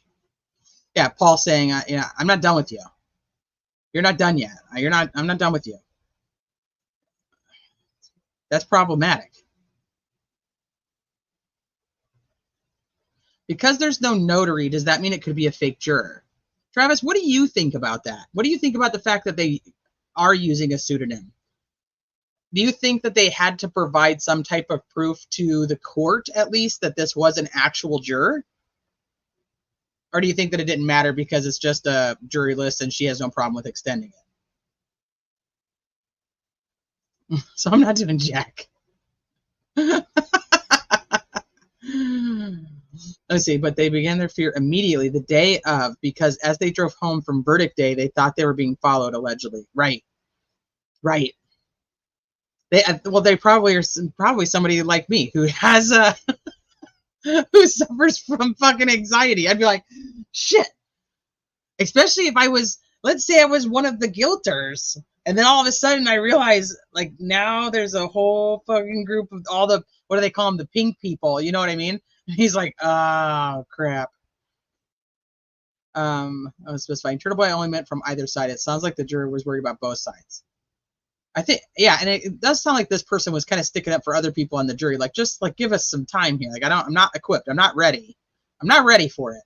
I'm not being mean or saying they shouldn't be. It's clear paranoia. LOL. That's what's needed to keep them sealed, and they got it granted. Right. Yeah, I mean, they're scared. They're scared. I mean, it is what it is. Erica, what's up? Thank you for the $1.99.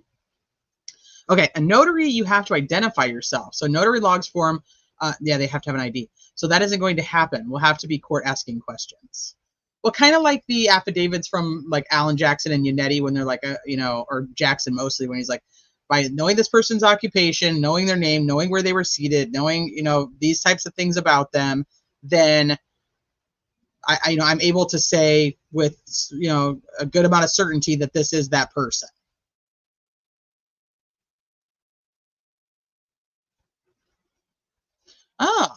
The e-habits do not make it sound like his or her concern is Turtle Boy. It alludes to them being afraid of one of the Alberts. Are you talking about, from the messages before, when they say, like, they couldn't believe that they let that Albert was in there and that they were worried about that? What number was that? I think that was C. The one whose messages came over to Yannetti. I think so. Say this person is scared of the turtle. He literally saw them every day of the trial. Right.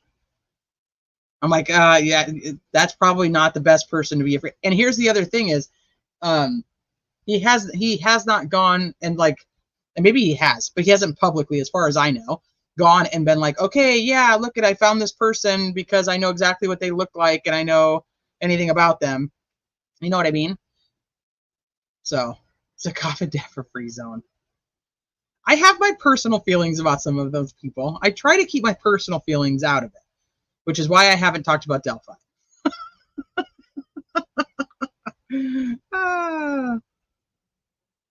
Okay, defense wants names so they can get affidavits. They can't happen now. That can't happen now because affidavits require a notary, and you can't control that. So now it pretty much has to be judge doing questions. So Travis, what do you foresee happening in court on Monday when she's like, okay, what are we going to do about this? Do you think any of this is even going to matter? She's just going to say, like, it's too bad, nothing was finalized, it is what it is. What do you think the outcome would be? I meant the exhibits. Yeah, I know what you're talking about, Lori. The messages from, I think it was C. Just can't see to type without my reading glasses. I got you. I find it interesting that only one juror jumped in on this emergency request to keep the names indefinitely sealed. Well, I also find it interesting that one juror is supposedly an attorney. And then that person now has an attorney. And they're like, well, remember the one juror said they still have a group chat. They still like text each other. No harm will come by keeping the name sealed for 90 days and see if people have taken their meds yet. True. He said he knew some names, but he wasn't going to say them. There you go. Coffin Dapper's lost her ever-loving mind. I can't even read her tweets anymore at this point. Coffin Dapper did it. Rubber duck. Coffin Dapper rubber duck would be amazing. There are several exhibits on the motion you're reading now. Yes. We can go through that. I hadn't gone down there. Are you talking about these? Sorry.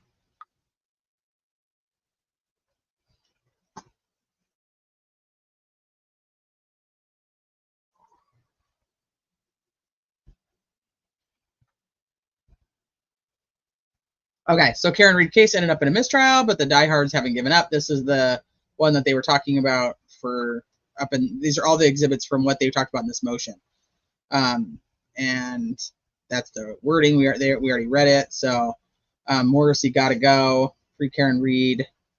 This is all from an article. Let's keep going.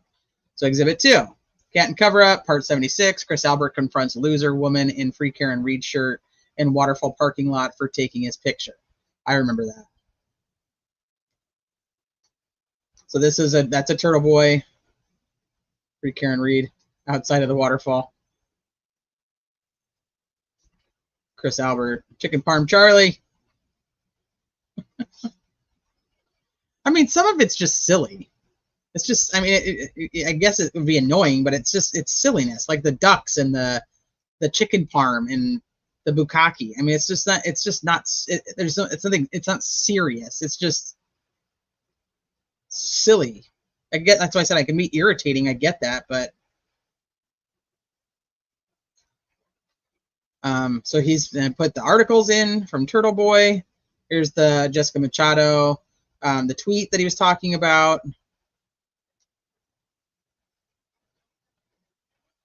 Another tweet. Banned from court. I didn't take this video, but it was sent to me on a Sunday afternoon in May after I set up Dr. Turboy's chair. Jessica Machado got MS Grant Smith banned from court. I don't know why that one's in here. That's Meredith.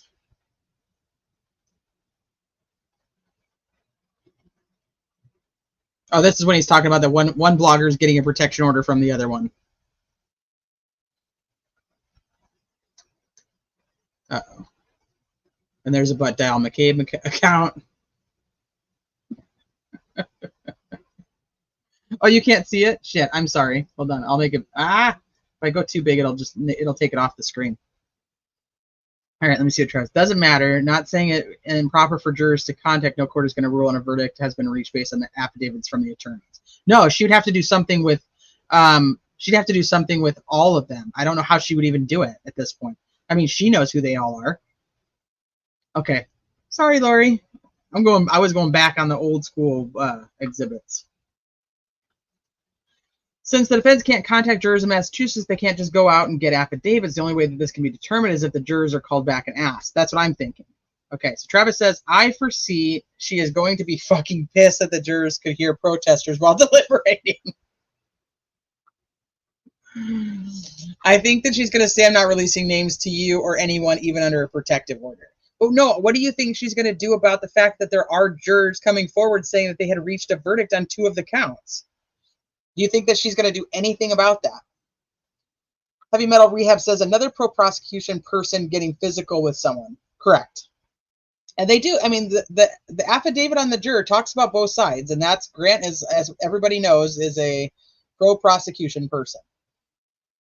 Antibev says, did one of the jurors say they had a jury group chat? Maybe they said they needed to ask for an extension on the impoundment, and one of the jurors said, I'll do it. I know a lawyer. That's what I'm thinking.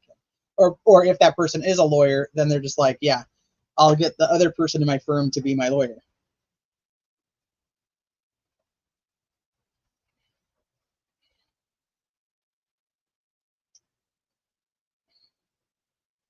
There was a huge buffer zone for FKR supporters. The only times it was loud and close was when the counter protesters showed up, which is like right at the end, during deliberations. Ironic that, yeah, it's the pro-guilters, or it was almost like just the anti-Turtle Boy movement.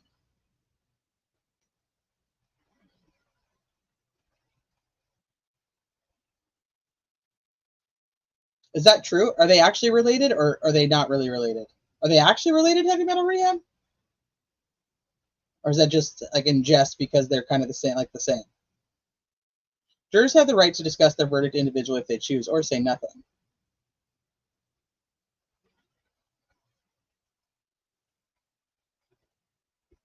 Yeah, but oh, for real? That's for real, for real? Oh, I didn't know that. I didn't know that. No, Sleuthy said I think so. I didn't know that. I mean, I know of both of them, but I didn't know there was an actual relation there. I mean, it kind of makes sense, but I didn't know that. Interesting. Yeah, I didn't know that. So ultimately, she comes back within like 5 minutes, and Judge Cannoni says, "Yeah, we're going to go ahead and we're going to extend it. The matter came before the court. Extend the impoundment." So the case has garnered significant and divisive attention in Massachusetts and across the nation. Individuals associated with this case have been charged with intimidation, which charges remain pending. Juror Doe has submitted a detailed affidavit, which I find to be credible. Juror Doe is in reasonable fear for their safety and the safety of their family if the list of jurors is made available to the public. Through their affidavit, Juror Doe has established that publication of the list identifying the names of the impaneled jurors will present a real and present risk of personal harm to jurors and to the integrity of their service. Through their affidavit, Juror Doe has established that there is a continuing risk of immediate and irreparable injury should the jury list be made available to the public at this time. Through their affidavit, Juror Doe has established good cause to extend the impoundment order until and unless otherwise ordered by this court. The court shall not preclude any juror from identifying himself or herself and for speaking to the public about his or her jury service. So they can go out and tell their own names if they want to, but she's not going to make it a publicly available list. The other thing is, we were a 6-6, right? So 6-6 on the second count, one of the lesser charges. We're not exactly sure specifics. We're a 6-6. We know they got 2 to go to their side for the guilty, so it ended up being like an 8-4.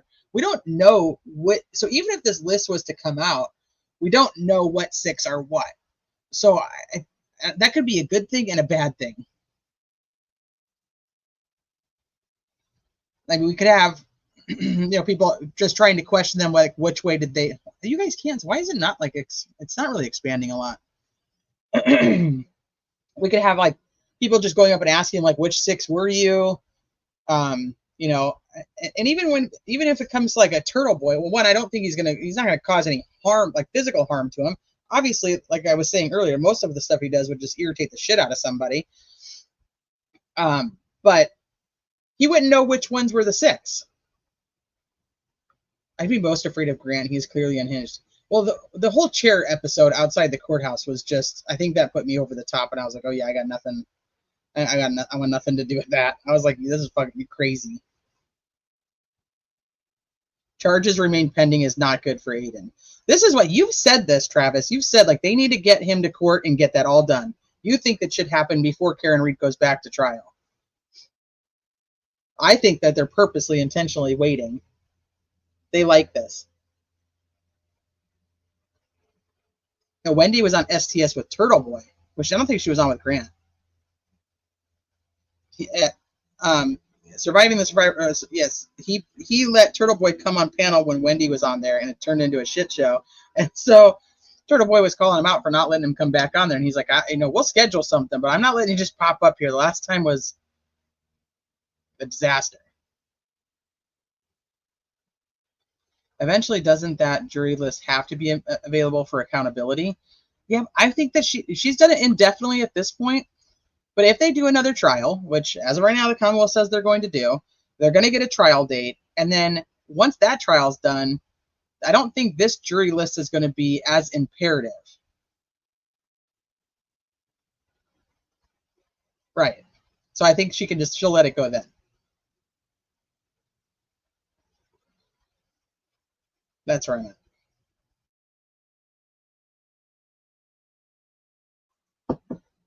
And like I said, not that I agree with everybody has their own lines, and not that I agree with Turtle Boy's line, because mine's way back here and his is way up there. He does what he does, I do what I do, and it is what it is.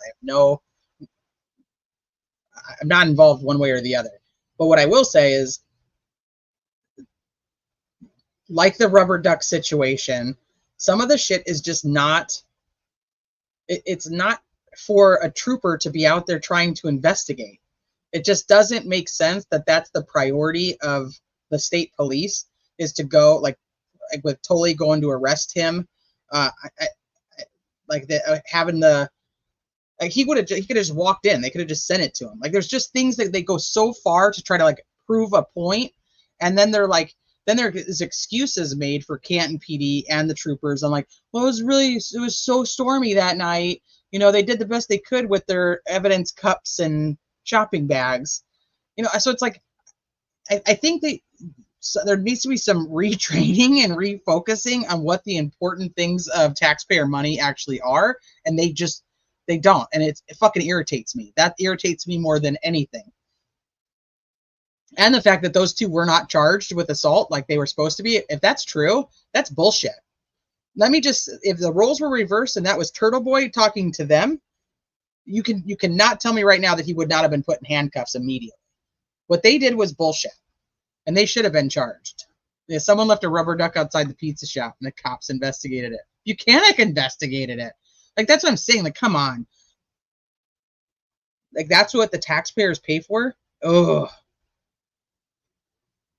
It also makes me think, when you have a juror that's saying, I don't feel safe because of this stuff, also means I don't trust that my PD is going to be able to handle anything, because they don't know what the fuck they're doing.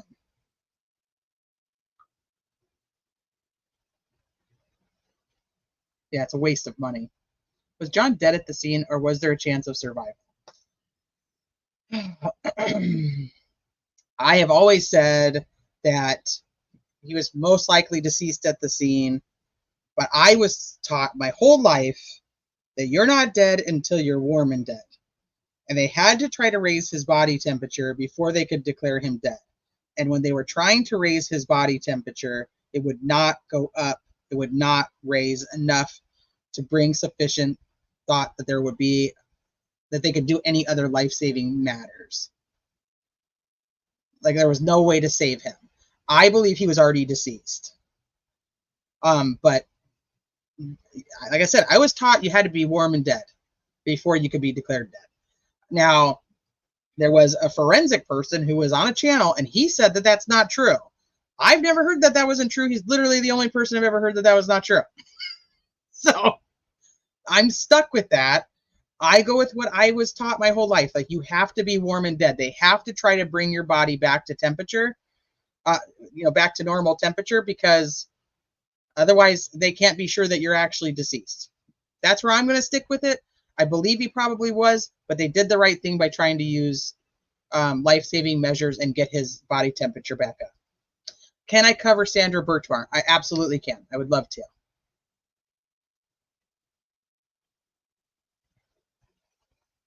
I would love to.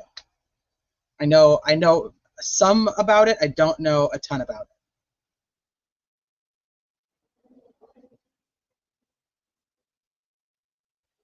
From what I can tell, he did some really good stuff on Troopergate, Incredible, the Gonzo brand of journalism. Hunter S. Thompson was a friend, but he didn't cover trials like that. You look at words, choice of words and phrases is theme tonight. Right. It really is. Okay, what did you find? Link to Wendy. Oh. Oh, goodness. Yeah, I think he's gone. I think he's passed. But they did what they had to. It's an Ellie issue to protect the jurors from harassment. Yeah, but they're instead trying to wait a year to go find out why people sent mean messages to Jen McCabe.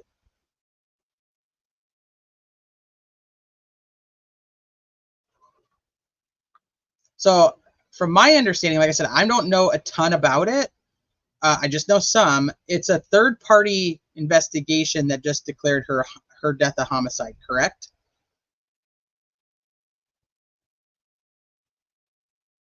That it wasn't, that it was initially declared a suicide.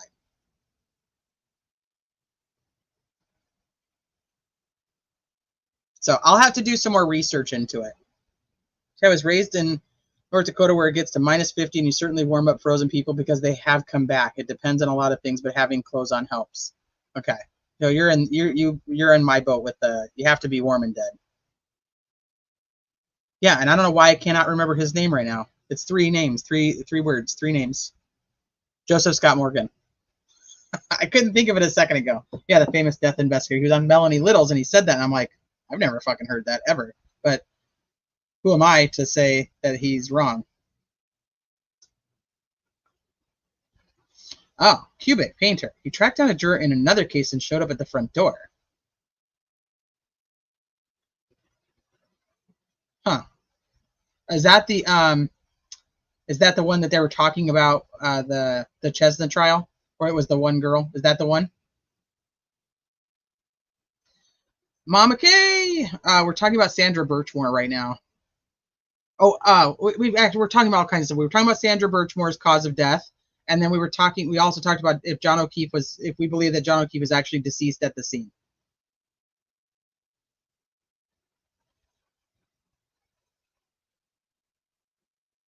I think her family hired someone, or it could be confusing cases. All right, we'll pull up a bunch of info on it, and we'll go from there.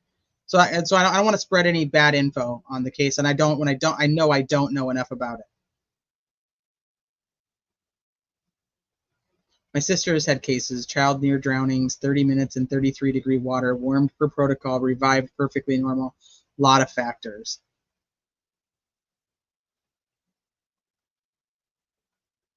I didn't know that. I didn't know anything about showing up at somebody's house. I don't know enough about all of it. Like the older stuff, I can only speak to what I am looking at, like on a current basis. I did not look back to find that out. I know that in one of the filings we just read, it talks about that went through the jury list, but the jury list was public.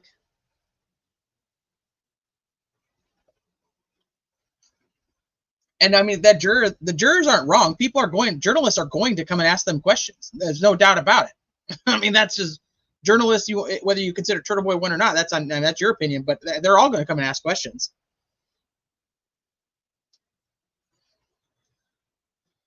Okay, I'll look more into the Sandra Birchmore. Like I said, I know very surfacey stuff, so I don't want to say too much because I don't know enough. But on that note, I think we have officially caught up with anything and everything that has happened. I need to find out. Okay, so DB said earlier that he does not see a hearing for Idaho 4 on Monday. So ixnay that plan. We are going to do the Karen Reed hearing, so we will be here for that. Sunday, I plan on doing the presentation on everything to do with the Black Swan trial. That jury selection starts on Monday. I know there's an Idaho hearing coming up because I made a mental note of it. That end of the month, like all the cases I follow have hearings. Like I remember thinking that to myself because July 30th, 31st, and August 1st, we have the 3 hearings for Delphi. 22nd, we have Karen Reed. 22nd is jury selection for Black Swan. And I swear there's an Idaho hearing. I just don't remember when now. I thought it was the same day, but I could be wrong. I obviously am wrong because DB didn't find it and he would have. So, but we're completely caught up to everything we need to know going into Monday. I honestly, I mean, I think everybody's guess is as good as mine. I think it was very confusing. I wish things had been done differently in the courtroom. I just don't know the remedy. That's where I'm at with it. I don't know if there's a legal remedy if all 12 jurors really did say not guilty in counts 1 and 3. Am I going to cover Sarah Boone's trial? I may talk about Sarah Boone's trial, but I don't know. I don't know. I don't know. She kind of gives me I'm not really sure how I feel about her trial. It's like, I think it'll be very interesting. And I know a few people that are going to be covering it. And I actually do know a lot about that case, so I should cover it. She just rubs me wrong. She just really rubs me wrong. So I don't know if I can do it with any type of, I try to stick to the cases that I can be the most partial on, but she's a fucking psychopath. She's a very articulated psychopath, but she's a fucking psychopath. So I don't know. I won't say yes or no. I really kind of lean towards no, but I won't say yes or no. I want to cover Black Swan.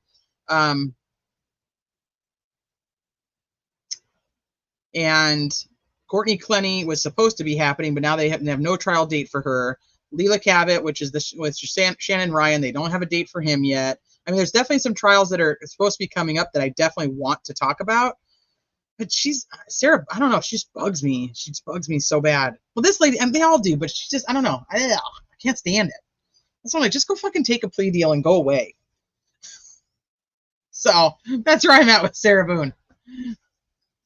So, all right, you guys. Well, I have missed you guys a ton. I will see you guys on Sunday. We're going to do the Black Swan recap of anything and everything you need to know if you are interested in that case. I find it extremely interesting on the legal basis of how many times they were in court when he was alive and what her defense says she wanted it to be. Black Swan is Ashley Benefield, who killed her husband. Many believe that she lured him to her home because they were going through custody battles, that she lured him to her home to kill him. She tried to claim self-defense and said that he was abusive. But we'll go through all of it. So her jury selection starts on Monday, but somebody did say that she put in a request today to have it postponed. So if that happens, I will let you guys know, and maybe we'll have to bounce that to a different time and go to a different trial. Hey, maybe we will have to do freaking Sarah Boone. Ugh. So cover Sarah. I know everybody wants to cover Sarah. She's just such a psycho. All right, you guys. Like I said, I know you guys have 1,000 other places that you guys can spend your time, and I thank you guys for spending your Friday evening, afternoon, late night with me. I thank everybody for watching on replay. If you are still here on replay, thank you for watching. I will see you guys on Sunday. If anything comes up before that, I will let you know. If I won't be here, if she did get a postponement.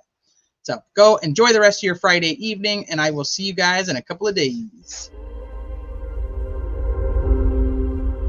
Do you dare to follow me down?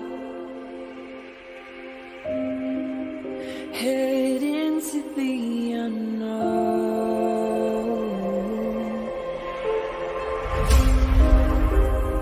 Down the rabbit hole.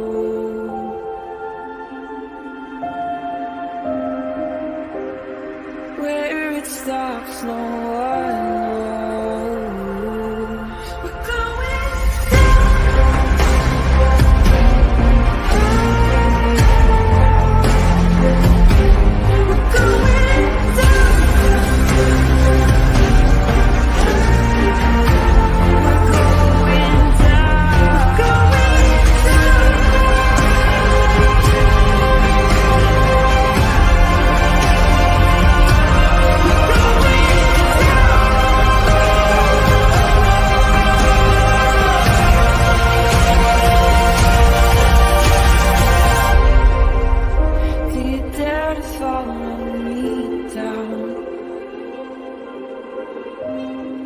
head into the unknown.